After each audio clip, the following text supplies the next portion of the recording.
Hello friends, welcome back to our channel. Friends, ఈ వీడియోలో మనం కరెంట్ అఫైర్స్లో భాగంగా జనవరి మంత్కి సంబంధించినటువంటి ముఖ్యమైనటువంటి ప్రశ్నలు, వాటికి సంబంధించినటువంటి వివరణ అయితే చూడబోతున్నాం. సో జనవరి మంత్కి సంబంధించి ఇది మనకు పార్ట్ 2 వీడియో, ఆల్రెడీ పార్ట్ 1 కూడా చేయడం జరిగింది. సో దానికి సంబంధించినటువంటి వీడియో లింక్ అనేది కింద డిస్క్రిప్షన్లో ఉంటుంది, చూడండి. సో అదేవిధంగా గత 2 ఇయర్స్ నుంచి మనం ప్రతి మంత్కి సంబంధించినటువంటి కరెంట్ అఫైర్స్ వీడియోస్ అయితే అప్లోడ్ చేస్తున్నాం. సో వాటికి సంబంధించిన ప్లేలిస్ట్ కూడా క్రియేట్ చేయడం జరిగింది. మీరు ఛానల్ లోగో పైన కనుక క్లిక్ చేసినట్లయితే మీకు ఈ విధంగా అయితే ఓపెన్ అవుతుంది. సో ఇక్కడ మీరు ప్లేలిస్ట్ విభాగానికి వచ్చినట్లయితే మీకు ఇక్కడ కరెంట్ అఫైర్స్ సంబంధించిన ప్లేలిస్ట్ కూడా ఉంటుంది. దాంతోపాటుగా వివిధ సబ్జెక్టులకు సంబంధించిన ప్లేలిస్ట్ ఉంటాయి. ఇండియన్ సొసైటీ కావచ్చు, ఎకానమీకి సంబంధించి కావచ్చు, పాలిటీ, అదేవిధంగా సైన్స్ అండ్ టెక్నాలజీకి సంబంధించి కావచ్చు, ఇంకా జాగ్రఫీ, హిస్టరీ, ఇట్లా అన్ని సబ్జెక్టులకు సంబంధించిన వీడియోస్ అయితే అప్లోడ్ చేయడం జరిగింది.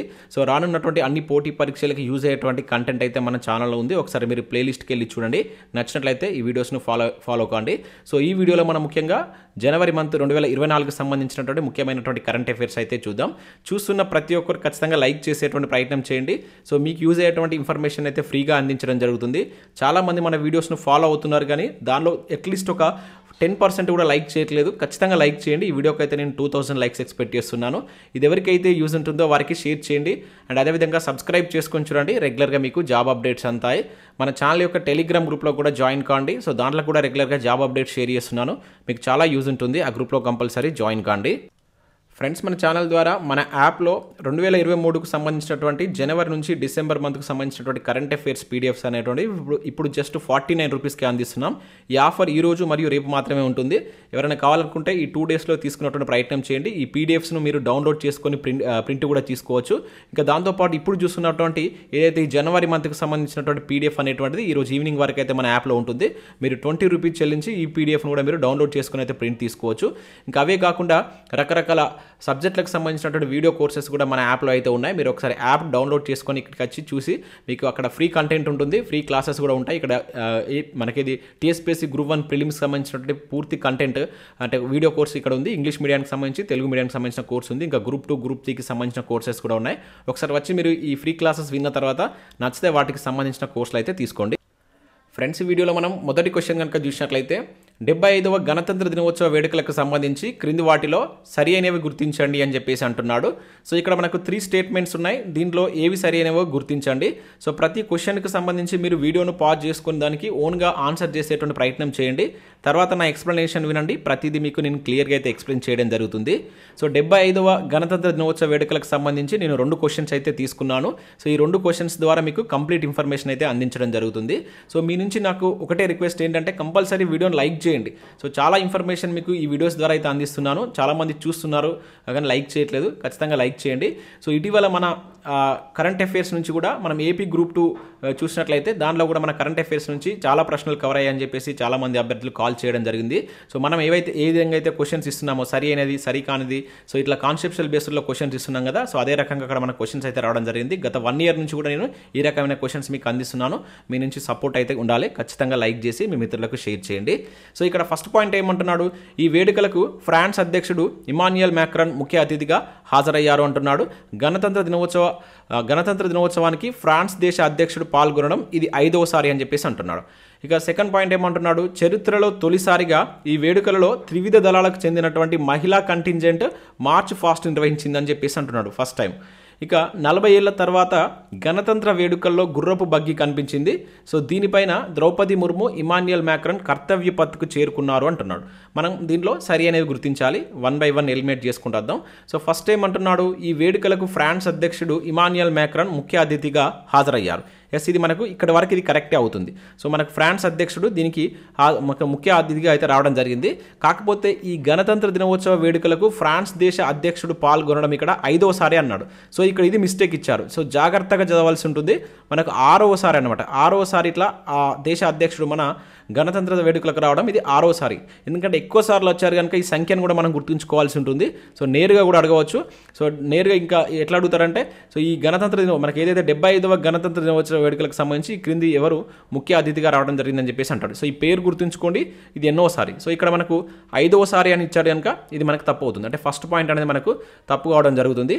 ఇంకా నెక్స్ట్ కనుక చూసినట్లయితే చరిత్రలో తొలిసారిగా ఈ వేడుకలలో త్రివిధ దళాలకు చెందినటువంటి మహిళా కంటింజెంట్ మార్చ్ ఫాస్ట్లు నిర్వహించింది అని చెప్పేసి అంటున్నాడు. ఎస్, ఈ పాయింట్ కూడా మనకు కరెక్ట్ అవుతుంది. సో ఫస్ట్ టైం మనకు త్రివిధ దళాలకు చెందినటువంటి ఒక మహిళా కంటింజెంట్ ఒక టీమ్గా ఏర్పడి మనకు ఈ మార్చ్ ఫాస్ట్ అనేటువంటిది నిర్వహించడం జరిగిందనమాట.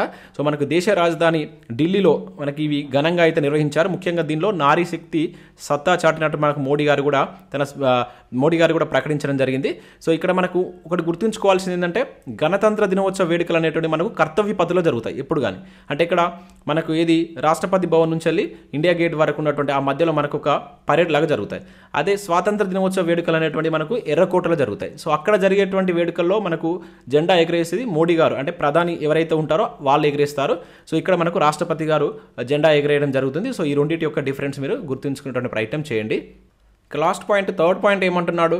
సో 40 ఏళ్ల తర్వాత గణతంత్ర వేడుకల్లో గుర్రపు బగ్గి కనిపించింది. సో దీనిపైన ద్రౌపది ముర్ము, ఇమాన్యుయల్ మేక్రన్ కర్తవ్య పథకు చేరుకున్నారు అంటున్నాడు. ఎస్, 40 ఏళ్ల తర్వాత మనకు మళ్ళీ ఈ గుర్రపు బగ్గి అనేటువంటిది మనకి వేడుకల్లో కనబడడం జరిగిందనమాట. సో దీనిలో మనకు మన రాష్ట్రపతి ద్రౌపది ముర్ము కావచ్చు అండ్ ఎవరైతే ముఖ్య అతిథిగా వచ్చారో ఇమాన్యుయల్ మ్యాక్రాన్ ఆ గుర్రపు బగ్గి బండిలో రావడం జరిగిందనమాట. సో కర్తవ్య పథకు చేరుకోవడం జరిగింది. ఇది 40 ఇయర్స్ తర్వాత. ఇది గుర్తుంచుకోండి, ఇది డైరెక్ట్గా కూడా మనకు ఆడడానికి ఛాన్స్ ఉంటుందండి. ఇదే కాకుండా మనకి ఇంకా ఇక్కడ ముఖ్యంగా మనం చెప్పాం కదా, నారీ శక్తికి సంబంధించి సత్తా చాటారని చెప్పేసి దాదాపుగా 1500 మంది నృత్యకారులు సో ఒక 30 రకాల నృత్యాలు కూడా ప్రదర్శించడం జరిగింది. వివిధ రాష్ట్రాలకు సంబంధించినటువంటి శకటాలను సైతం ఈ మహిళా శక్తిని చాటే విధంగా వాళ్ళు రూపొందించారనమాట. సో ఆ శకటాలకు సంబంధించి నేను నెక్స్ట్ ప్రశ్న ఇచ్చాను, అక్కడ మీకు క్లియర్గా అయితే ఎక్స్ప్లెయిన్ చేయడం జరుగుతుంది. సో ఇక్కడ మనకు సెకండ్ అండ్ థర్డ్ది మాత్రమే కరెక్ట్ కనుక ఆప్షన్ బి అనేది దీనికి సంబంధించి కరెక్ట్ ఆన్సర్ అవుతుంది. సో ఇట్లా మీకు కంప్లీట్ ఇన్ఫర్మేషన్ తోటి ప్రతి క్వశ్చన్కి సంబంధించి ఆ అంశాన్ని ఎక్స్ప్లెయిన్ చేయడం జరుగుతుంది కనుక కొంచెం జాగ్రత్తగా మీరు వినేటువంటి ప్రయత్నం అయితే చేయండి. ఇక సెకండ్ క్వశ్చన్ కూడా దీనికి సంబంధించే 75వ గణతంత్ర దినోత్సవ వేడుకలకు సంబంధించి క్రింది వాటిలో సరికానిది అంటున్నాడు. సో ఫస్ట్ క్వశ్చన్లో సరి అయింది, ఇక్కడ మనకు సరికానిది గుర్తించవలసి అయితే ఉంటుంది. సో దీనిలో ఒకటి మిస్టేక్ ఉంది, అదేంటో మనం ఇక్కడ గుర్తిద్దాం. సో ఇక్కడ చూసినట్టయితే ఫస్ట్ది ఏమంటున్నాడు, న్యాయ నిర్ణేతల శకటాల విభాగంలో ఒడిశాకు మొదటి స్థానం దక్కింది అని చెప్పేసి అంటున్నాడు. న్యాయ నిర్ణేతల శకటాలు అయితే ఇక్కడ మనకు మొత్తం టోటల్గా రాష్ట్రాలు కేంద్రపాలిత ప్రాంతాలకు సంబంధించి 16 శకటాలను అయితే ప్రదర్శించారనమాట. సో మనకు ప్రతి ఇయర్ ఈ శకటాలను అయితే ప్రదర్శిస్తారు. సో 16 శకటాలను అయితే వీళ్ళు ప్రదర్శించడం జరిగింది. అయితే దీనిలో మనకు ప్రైజెస్ 2 టైప్స్ ఇచ్చారు. ఒకటి వచ్చేసి ప్రజా ఎంపిక విభాగంలో ఇచ్చారు, ఇంకోటి న్యాయ నిర్ణేతల విభాగంలో ఇచ్చారు. అయితే ఇక్కడ న్యాయ నిర్ణేతలు ఓవరాల్గా అనుకున్నా కూడా మనకి ఇదే వస్తుంది. ఇది న్యాయ నిర్ణేతలు అనేది ఓవరాల్గా శకటాల విభాగంలో ఫస్ట్ ప్లేస్ వచ్చినటువంటి రాష్ట్రం ఏదన్నా కూడా మనకు ఇదే తీసుకోవాలి, న్యాయ నిర్ణేతల శకటం అనేది తీసుకోవాలి. సో ఒకవేళ పర్టికులర్గా విభాగాన్ని మెన్షన్ చేసి అడిగితే ఇట్లా మనకు ప్రజా ఎంపిక విభాగం అని చెప్పేసి అడుగుతాడు. సో ఈ రెండింటికి మధ్య డిఫరెన్స్ గుర్తుంచుకోండి. ఫస్ట్ది ఏమంటున్నాడు, న్యాయ నిర్ణేతల శకటాల విభాగంలో ఒడిశాకు మొదటి స్థానం దక్కింది అంటున్నాడు. ఎస్, ఇది మనకు కరెక్ట్. సో న్యాయ నిర్ణేతల విభాగంలో ఒడిశాకు మొదటి స్థానం రాగా నెక్స్ట్ సెకండ్ వచ్చేసి మనకు గుజరాత్కు సెకండ్ పొజిషన్ వచ్చింది. దాని తర్వాత మనకు తమిళనాడుకు తమిళనాడుకు థర్డ్ పొజిషన్ రావడం జరిగింది. ఇట్లా ఫస్ట్ 3 ఇవి ఉన్నాయన్నమాట. సో ఇక ప్రజా ఎంపిక విభాగంలో చూస్తే మనకు యూపీకి మొదటి స్థానం దక్కింది అని చెప్పేసి అంటున్నాడు. సో ఇది మనకు తప్పుగా ఇచ్చాడు. ఓకేనా, ఇది తప్పు. సో ప్రజా ఎంపిక విభాగంలో మనకు ప్రథమ స్థానం వచ్చినటువంటిది ఏ రాష్ట్రం అంటే గుజరాత్ అండి. ఇది గుర్తుంచుకోండి, గుజరాత్ ఫస్ట్ ప్లేస్ వచ్చింది, సెకండ్ ప్లేస్ యూపీకి వచ్చింది. ఓకేనా, సెకండ్ ప్లేస్ యూపీ. ఇక్కడ ఇంకొక ఇంపార్టెంట్ పాయింట్ ఏంటంటే థర్డ్ ప్లేస్ వచ్చేసి ఏపీకి రావడం జరిగింది. ఓకేనా, థర్డ్ ప్లేస్ ఏపీకి వచ్చింది. ఇవి మనకు వరుసగా ఫస్ట్ 3 ఉన్నటువంటివి, అంటే ఇక్కడ ఇదే ఆన్సర్ అవుతుంది. ఇక తెలంగాణ శకటం పేరు జయ జయ హే తెలంగాణ. సో ఇది గుర్తుంచుకోవాలి, ఇంపార్టెంట్. సో రీసెంట్గా మనకు జయ జయ హే తెలంగాణ అనేటువంటి ఈ సాంగ్ను మనకు రాష్ట్ర గీతంగా కూడా రాష్ట్ర గేయంగా కూడా ప్రకటించడం జరిగింది. సో దీన్ని పాడినటువంటి వ్యక్తి ఎవరు, దీన్ని రాసినటువంటి వ్యక్తి మనకు అందశ్రీ దీన్ని అయితే రాయడం జరిగింది. సో మనకి ఈ నేమ్ తోటి మన శకటం ఈసారి గణతంత్ర దినోత్సవ వేడుకల్లో పాల్గొంది. అయితే ఇక్కడ మనకు 3 ఏళ్ల తర్వాత మనకి అవకాశం రావడం జరిగిందనమాట. అంతకుముందు మనకు ఫస్ట్ టైం 2015, తర్వాత 2015లో ఒకసారి మన శకటం ప్రదర్శన చేశారు, తర్వాత 2020లో ఇది చేశారు, ఇప్పుడు 2024 ఇది థర్డ్ టైం అనమాట. సో మనకేది తెలంగాణ వచ్చిన తర్వాత ఇది థర్డ్ టైం అనమాట. సో ఇది కూడా ఇక్కడ మీరు గుర్తుంచుకోండి. సో మనదేంటి, ఈ democracy at the grass root Telangana స్వాతంత్ర సమరయోధుల వారసత్వం అనేటువంటి నేమ్ తోటి సో ఈ శకటాన్ని ప్రదర్శించారు. సో దీనిలో మనకు ముఖ్యంగా ఈ చాకలి ఐలమ్మ కావచ్చు, రామ్జీ గోండ్ కావచ్చు, కుమ్రం భీమ్ యొక్క పోరాటాలను గుర్తు చేసే విధంగా మన శకటం అనేది ఉంది. సో ఇది ఇక్కడ మనకు సంబంధించి గుర్తుంచుకోవాల్సి ఉంటుంది. ఈ వేడుకలో రాష్ట్రపతి పురస్కారాలకు తెలంగాణ నుంచి 23 మంది ఎంపికయ్యారంటున్నాడు. సో ఇది కూడా మనకు కరెక్ట్ అవుతుంది. సో మనకి ఏంటంటే ఇక్కడ గణతంత్ర దినోత్సవ వేడుకల్లో ప్రతి ఇయర్ ఈ పోలీస్ కావచ్చు, ఫైర్ సర్వీసెస్ కావచ్చు, ఇంకా చాలా సివిల్ డిఫెన్స్ ఇటువంటి సర్వీసెస్కి సంబంధించి కొన్ని సేవలకు వాళ్ళు చేసినటువంటి సేవలకు గాను కొన్ని పథకాలు అందిస్తారు అనమాట. సో గ్యాలంటరీ మరియు సర్వీసెస్ మెడల్ అని చెప్పేసి అంటారు. సో దాదాపుగా మనకు భారతదేశంలో 1132 అవార్డ్స్ని అయితే ఇవ్వడం జరిగింది. సో దానిలో మనకు ఈ తెలంగాణకు సంబంధించి మన తెలంగాణ నుంచి వెళ్ళి 23 మందికి ఈ పురస్కారాలు అయితే రావడం జరిగింది. దానిలో ఒక 6గురికి శౌర్య పథకాలు, 6గురికి వచ్చేసి శౌర్య, ఓకేనా. ఇద్దరికి వచ్చేసి ఇది గుర్తుంచుకోండి, ఇద్దరిది ఇంపార్టెంట్ ఇది. సో ఇద్దరికి వచ్చేసి మనకు ఇద్దరికి అత్యుత్తమ సేవా పథకాలు అయినటువంటి ఉత్తమ సేవా పథకాలు రావడం జరిగిందనమాట దీనిలో వారికి ఇద్దరికి. సో ఇద్దరికి అత్యుత్తమ సేవా పథకాలు, 6గురికి వచ్చేసి శౌర్య పథకాలు, మిగతా 14 మందికి సో కొన్ని సేవా పురస్కారాలు అనేది ఇవ్వడం జరిగింది. సో వీటిని గుర్తుంచుకోండి. ఇక్కడ అత్యుత్తమ ఇవి, ఓకేనా, అత్యుత్తమ. సో మిగతా 14 మంది ఉంటారు కదా, సో దాదాపుగా 14 నుంచి 15 మంది ఎవరైతే ఉంటారో సో వాళ్ళకి ఈ ఉత్తమ సేవా పథకాలు అనేటువంటి ఇవ్వడం జరిగింది. ఇవి అత్యుత్తమ, ఇవి ఉత్తమ, ఇవి శౌర్య పథకాలు. సో వాటి యొక్క డిఫరెన్స్ మీరు ఇక్కడ గుర్తుంచుకోండి. ఇంకా వీలే కాకుండా ఇంకా మిగతా వారికి మనకి ఏంటంటే ఉత్తమ్ జీవన్ రక్ష పథకాన్ని కూడా కొంతమంది ఎంపిక కావడం జరిగింది. సో టోటల్గా మనకు 23 మందికి ఈ పథకాలు మన తెలంగాణ నుంచి అయితే రావడం జరిగింది అనమాట. సో ముఖ్యంగా మీరు ఇవి గుర్తుంచుకోండి. సో మిగతా వాళ్ళకి ఈ జీవన్ రక్ష పథకంకు ఒకరు సెలెక్ట్ కావడం జరిగింది. దాని తర్వాత కొన్ని ఉత్తమ సేవా పురస్కారాలు అని చెప్పేసి మరికొంతమంది కూడా ఇచ్చారనమాట. సో ఇవి దీనికి సంబంధించి. సో ఇక్కడ మనకు ఆప్షన్ బి అనేది దీనికి సంబంధించి కరెక్ట్ ఆన్సర్ అవుతుంది. నెక్స్ట్ మరో క్వశ్చన్ చూద్దాం. సో నెక్స్ట్ క్వశ్చన్ ఇక్కడ చూసినట్లయితే 54వ వరల్డ్ ఎకనామిక్ ఫోరంకు సంబంధించి క్రింది వాటిలో సరి అనేవి గుర్తించండి అంటున్నాడు. చాలా ఇంపార్టెంట్ కరెంట్ అఫేర్ ఇది. మనకు అంతకు ముందు జరిగినటువంటి 53వ ఈ వరల్డ్ ఎకనామిక్ ఫోరంకు సంబంధించి టీఎస్పీఎస్సీ ఇటీవల నిర్వహించినటువంటి ఎగ్జామ్స్లో 2 క్వశ్చన్స్ రావడం జరిగిందండి. చాలా ఇంపార్టెంట్. సో ఇక్కడ కూడా నేను 2 క్వశ్చన్స్ తీసుకొని మీకు క్లియర్గా దీనికి సంబంధించి ఎక్స్ప్లెయిన్ చేస్తాను. ప్రతి పాయింట్ని మీరు గుర్తుంచుకోండి. సో ఇక్కడ మనం సరి అనేవి అయితే గుర్తించవలసి ఉంటుంది. సో ఫస్ట్ టైం అంటున్నాడు, ఈ సదస్సు స్విట్జర్లాండ్లోని దావోస్లో జరిగింది. దీనికి భారతదేశం తరపున స్మృతి ఇరానీ ప్రాతినిధ్యం వహించారు అని చెప్పేసి అంటున్నాడు. సో ఫస్ట్ పాయింట్ వచ్చి ఇది మనకు కరెక్టే. సో మనకి ఇది ఎప్పుడు జరిగింది? జనవరి 15 నుంచి 20 వరకు, అంటే 5 రోజుల పాటు ఇది మనకు స్విట్జర్లాండ్లో ఉన్నటువంటి దావోస్లో జరగడం జరిగింది. ప్రతిసారి మనకి ఇది అక్కడనే జరుగుతుంది. సో ఎన్నోది ఇది 54వది, ఇది కూడా గుర్తుంచుకోవాలి. సో ఇక్కడ కూడా మనం కన్ఫ్యూజ్ చేయడానికి ఛాన్స్ ఉంటుంది. అయితే మన భారతదేశం తరపున స్మృతి ఇరానీ గారు దీనికి ప్రాతినిధ్యం వహించారు.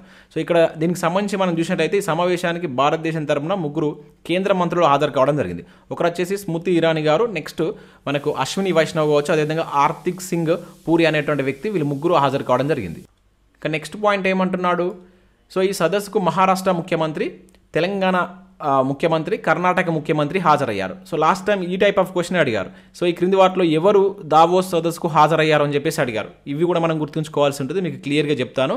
సో మనకు మహారాష్ట్ర ముఖ్యమంత్రి ఎవరు? ఏక్నాథ్ షిండే హాజరయ్యాడు. తెలంగాణ ముఖ్యమంత్రి రేవంత్ రెడ్డి, అదేవిధంగా కర్ణాటక ముఖ్యమంత్రి వచ్చేసి సిద్ధారామయ్య. సో వీళ్ళు 3 ముఖ్యమంత్రుల హోదాలో వీళ్ళు హాజరు కావడం జరిగిందనమాట. అదే కాకుండా యూపీ, తమిళనాడు, తెలంగాణ రాష్ట్రాలకు చెందినటువంటి కొంతమంది మంత్రులు కూడా దీనికి హాజరయ్యారు. రిజర్వ్ బ్యాంక్ గవర్నర్ అయినటువంటి శక్తికాంత్ దాస్ కూడా దీనికి హాజరు కావడం జరిగింది. సో శక్తికాంత్ దాస్ ఇప్పుడు రిజర్వ్ బ్యాంక్ ఎన్నో గవర్నర్గా కొనసాగుతున్నాడు అనేది మీరు కింద కామెంట్ చేసేటువంటి ప్రయత్నం చేయండి. ఇంకా పారిశ్రామికవేత్తల విభాగం నుంచి కనుక మనం చూసినట్లయితే సో గౌతమ్ అదానీ కావచ్చు, అదేవిధంగా కుమార్ మంగళం బిర్లా కావచ్చు, నటరాజ్ చంద్రశేఖర్ టాటా సన్స్ గ్రూప్ సంబంధించినటువంటి వ్యక్తి కావచ్చు, ఇంకా అదేవిధంగా సజ్జన్ జిందాల్, రోష్ని నాడార్, నందన్ నిలేకరి, ఇంకా ఇట్లా మనకు రషీద్ ప్రేమ్జీ విప్రోకు సంబంధించినటువంటి చైర్మన్, వీళ్ళంతా పారిశ్రామికవేత్తలు కూడా దీనికి హాజరు కావడం జరిగింది. సో ఇది మనకు సెకండరీ కరెక్టే. ఇంకా 54వ సమావేశం యొక్క థీమ్ వచ్చేసి రీబిల్డింగ్ ట్రస్ట్ అని చెప్పేసి అంటున్నాడు. ఎస్, ఇది కూడా కరెక్ట్. ఇది కూడా మనకు ప్రీవియస్లో అడిగినండి థీమ్. సో ఇది కూడా గుర్తుంచుకోండి, ఇంపార్టెంట్ అది. అంటే ఇక్కడ ఇచ్చినటువంటి 3 పాయింట్స్ కరెక్టే కనుక మనకు ఆప్షన్ ఏ అనేది దీనికి సంబంధించి కరెక్ట్ ఆన్సర్ అవుతుంది. ఇక్కడ మరొక ఇంపార్టెంట్ పాయింట్ ఏంటంటే మనకి ఈసారి దావోస్లో తొలిసారిగా దాదాపుగా 90 దేశాలకు సంబంధించినటువంటి జాతీయ భద్రతా సలహాదారుల సమావేశం కూడా దీనిలో జరిగింది. సో అది కూడా ఒక పాయింట్ రూపంలో మనం మెన్షన్ చేస్తే చేయవచ్చు. జాతీయ భద్రతాదారుల యొక్క సలహాదారుల సమావేశం కూడా ఈ మీటింగ్లో భాగంగా జరిగింది. సో మన తెలంగాణకు సంబంధించి ఎటువంటి పెట్టుబడులు వచ్చాయని నెక్స్ట్ క్వశ్చన్లో ఎక్స్ప్లెయిన్ చేస్తాను. ఈ 3 కరెక్ట్ కనుక ఆప్షన్ ఏ అనేది దీనికి సంబంధించి కరెక్ట్ ఆన్సర్ అవుతుంది. సో నెక్స్ట్ ఇక్కడ మనకు దీనికి సంబంధించి మరో క్వశ్చన్ చూసినట్లయితే దావోస్ సదస్సులో భాగంగా తెలంగాణలో అత్యధిక పెట్టుబడులు పెట్టడానికి ఒప్పందం కూర్చుకున్నటువంటి ఈ క్రింది సంస్థ ఏదని చెప్పేసి అంటున్నాడు. సో దీనిలో భాగంగా మన తెలంగాణకు వచ్చినటువంటి పెట్టుబడుల్లో ఏ సంస్థ అత్యధికంగా పెట్టుబడులు పెట్టిందని చెప్పేసి అంటున్నాడు. సో ఇక్కడ ఉన్నటువంటి 4 కంపెనీలు పెట్టుబడులు పెట్టాయి. సో అవి ఏమేమి పెట్టాయని చూద్దాం. సో అత్యధికంగా ఎవరు పెట్టారని చూద్దాం. ఇక్కడ గోధి ఇండియా ప్రైవేట్ లిమిటెడ్ అంటున్నాడు, మలేషియాకు చెందినటువంటి ఫామ్ ఆయిల్ కంపెనీ అంటున్నాడు, అదానీ సంస్థ అంటున్నాడు, గోద్రేజ్ కంపెనీ అంటున్నాడు. సో ఈ క్వశ్చన్కి సంబంధించి ఆన్సర్ చూసినట్లయితే సో ఆప్షన్ సి అనేది దీనికి ఆన్సర్ అవుతుంది. సో అదాని సంస్థ మనకు అత్యధికంగా పెట్టుబడులు పెట్టడం జరిగింది. సో దాదాపు ఇక్కడ అదాని సంస్థ కంప్లీట్గా ఎంత పెట్టుబడి పెట్టిందనేది కూడా గుర్తుంచుకోండి. ఒకవేళ మనం క్వశ్చన్ కనుక డిఫికల్టీగా అడగాలనుకున్నప్పుడు అడగడానికి ఛాన్స్ ఉంటుంది. 12,400 కోట్లు ఈ సంస్థ పెట్టుబడులు పెట్టడానికి ఒప్పందం కూర్చుకుందనమాట. ఒకసారి ఇక్కడ వీటికి సంబంధించి మనం క్లియర్గా చూసినట్లయితే సో మనకు ముఖ్యమంత్రి హోదాలో మన తెలంగాణ నుంచి సో ఫస్ట్ టైం ఎవరు ఈ సీఎం రేవంత్ రెడ్డి గారు తాను పదవి స్వీకరించిన తర్వాత విదేశీ పర్యటన చేయడం జరిగిందనమాట. సో ఇతనితో పాటుగా మనకు ఎవరైతే ఐటీ మినిస్టర్ అయినటువంటి దుద్దిల్ల శ్రీధర్ బాబు కూడా సో ఇతనితో పాటు వెళ్ళడం జరిగింది. సో ఈ సమావేశంలో మనకు వివిధ సంస్థల ప్రతినిధులు మనకు తెలంగాణ రాష్ట్రంతో చాలా అవగాహన ఒప్పందాలు అయితే కూర్చుకున్నారు. దానిలో మనకు ఈ అదాని సంస్థ అత్యధికంగా పెట్టుబడి పెడుతుందన్నమాట. సో ఈ అదాని సంస్థ పెట్టేటువంటి వాటిలో కొన్ని మనం గుర్తుంచుకోవాలి. ముఖ్యంగా వీళ్ళు యువతకు నైపుణ్య లక్షణాలను పెంపొందించాలనే ఉద్దేశంతో నైపుణ్య యూనివర్సిటీని నెలకొల్పన్నారు. ఇది ఇంపార్టెంట్, గుర్తుంచుకోండి. ఇది అడగడానికి ఛాన్స్ ఉంటుంది. ఈ నైపుణ్య వర్సిటీని ఏర్పాటుకు అదాని సంస్థ అంగీకారం తెలిపిందనమాట. దాంతోపాటుగా ఇది గ్రీన్ ఎనర్జీ 1350 గిగావాట్లతోటి గ్రీన్ ఎనర్జీ అనేటువంటి ఒక దాన్ని ఏర్పాటు చేయడం అంటే ఆ పంపు స్టోరేజ్ని ప్రాజెక్ట్ని ఏర్పాటు చేయడం కోసం కూడా ఒప్పందం కూర్చుకుంది. ఇక నెక్స్ట్ మరొక ఇంపార్టెంట్ ఏంటంటే డేటా సెంటర్ను కూడా ఏర్పాటు చేయబోతున్నారు. డేటా సెంటర్ క్యాంపస్ను కూడా దాదాపు 5,000 కోట్లతోటి సో వీళ్ళు ఏర్పాటు చేయబోతున్నట్లు అదాని సంస్థ ఈ 3 కీలక ఒప్పందాలు కూర్చుకుంది. ఒకటి నైపుణ్య వర్సిటీ, ఒకటి వచ్చేసి నెక్స్ట్ ఇక్కడ మనకు ఈ గిగా స్టోరేజ్ పంపు స్టోరేజ్ ప్రాజెక్టులను, దాంతోపాటుగా ఇది డేటా సెంటర్ క్యాంపస్లను కూడా 5,000 కోట్లతో పెట్టుబడులతో ఏర్పాటు చేయబోతున్నట్టు అదాని సంస్థ ఒప్పందం కూర్చుకుంది. ఇది గుర్తుంచుకోండి. ఇక దాంతోపాటుగా మనకి గోదీ ఇండియా, సో ఇక్కడ నుంచి ఈ గోదీ ఇండియా ప్రైవేట్ లిమిటెడ్ అనేటువంటిది గిగా స్కేల్ బ్యాటరీ సెల్, ఓకేనా, ఇది ఇంపార్టెంటే, గుర్తుంచుకోండి. ఇది ఏదన్నా ఒకటి ఇవ్వచ్చు మనకు. దాంట్లో గిగా స్కేల్ బ్యాటరీ సెల్ అనేటువంటి ఒక తయారీ కేంద్రాన్ని కూడా 8,000 కోట్లతో ఏర్పాటు చేయబోతున్నట్లు ఒప్పందం కూర్చుకుంది. ఎక్కడ ఇంకా తెలియదు, కాకపోతే తెలంగాణలో అని చెప్పేసి. ఇక మలేషియాకు చెందినటువంటి ఫామ్ ఆయిల్ కంపెనీ కూడా సో ఇది మనకు ప్లేస్ కూడా ఇచ్చారు కనుక గుర్తుంచుకోవాలి.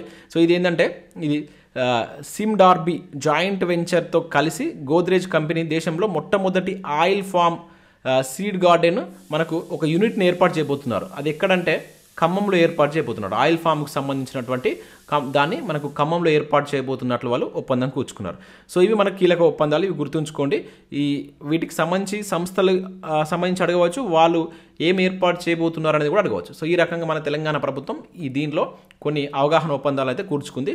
సో కొంచెం నేను టైం తీసుకున్నప్పటికీ మీకు క్లియర్గా ఎక్స్ప్లెయిన్ చేస్తున్నాను. ఇవేంటంటే మనకు ప్రీవియస్లో అడిగారు కనుక కొంచెం టైం తీసుకొని ఎక్స్ప్లెయిన్ చేస్తున్నాను. మిగతా అన్ని క్వశ్చన్స్కి ఇంత టైం పట్టదు. సో దేనికి ఎంత టైం తీసుకోవాలో అంత టైం తీసుకొని మీకు అయితే ఎక్స్ప్లెయిన్ చేస్తున్నాను. సో అది మీరు అర్థం చేసుకోండి. వీడియో లెంత్ అవుతుంది అని చెప్పేసి మీరు టెన్షన్ పడకండి.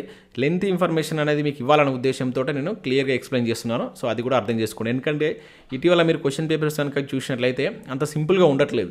అది ఏ ఎగ్జామ్ కావచ్చు, ఈవెన్ కానిస్టేబుల్ స్థాయి నుంచి వెళ్ళి గ్రూప్ 1 స్థాయి వరకు మీరు చూసినా కూడా క్వశ్చన్ అనేటువంటిది ఒక క్వశ్చన్ కింద మళ్ళీ 4 పాయింట్స్ ఉంటాయి. అవి 4 మళ్ళీ ఒక క్వశ్చన్ లెక్క ఉంటాయి అనమాట. సో మనం అట్లనే ప్రాక్టీస్ చేస్తే అక్కడ మనకు టైం సేఫ్ అవుతుంది, ఈజీగా మనం ఆన్సర్ చేసేటువంటి ఛాన్స్ ఉంటుంది.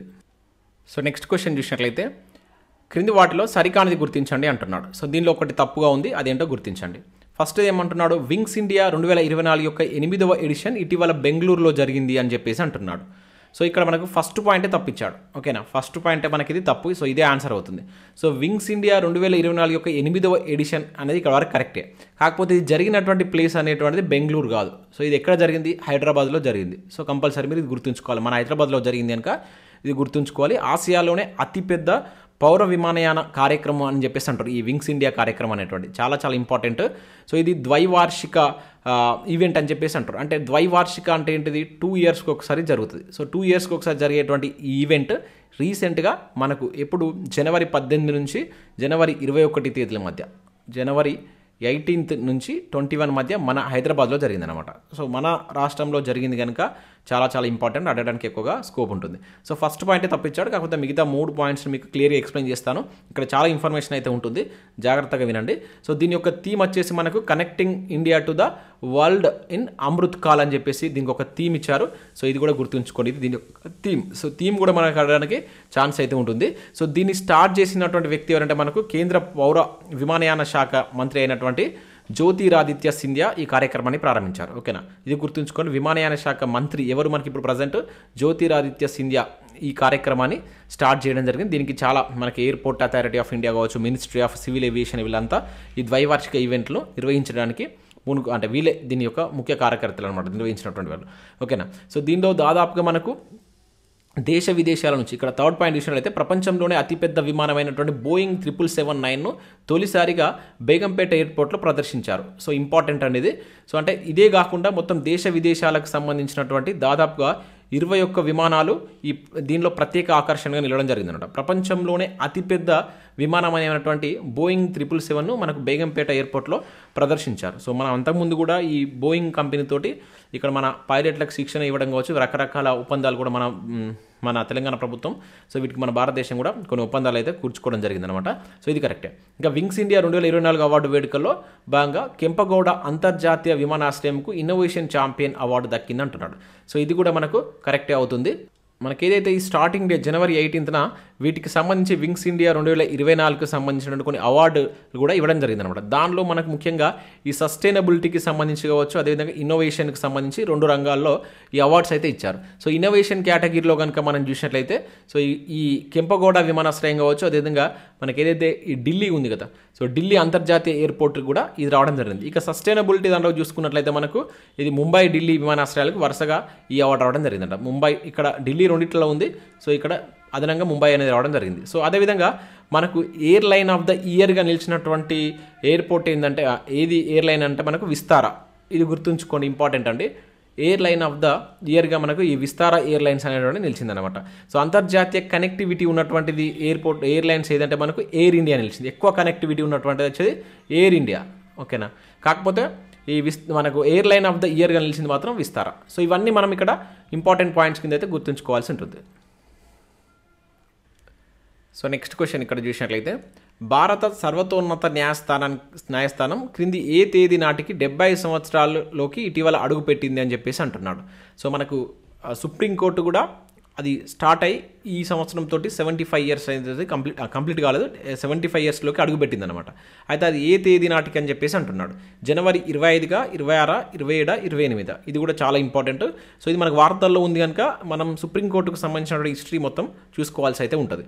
సో మనకు భారత రాజ్యాంగంలో సుప్రీంకోర్టుకు సంబంధించినటువంటి ఆర్టికల్స్ ఏంటి అనేది మీరు కింద కామెంట్ చేసేటువంటి ప్రయత్నం చేయండి.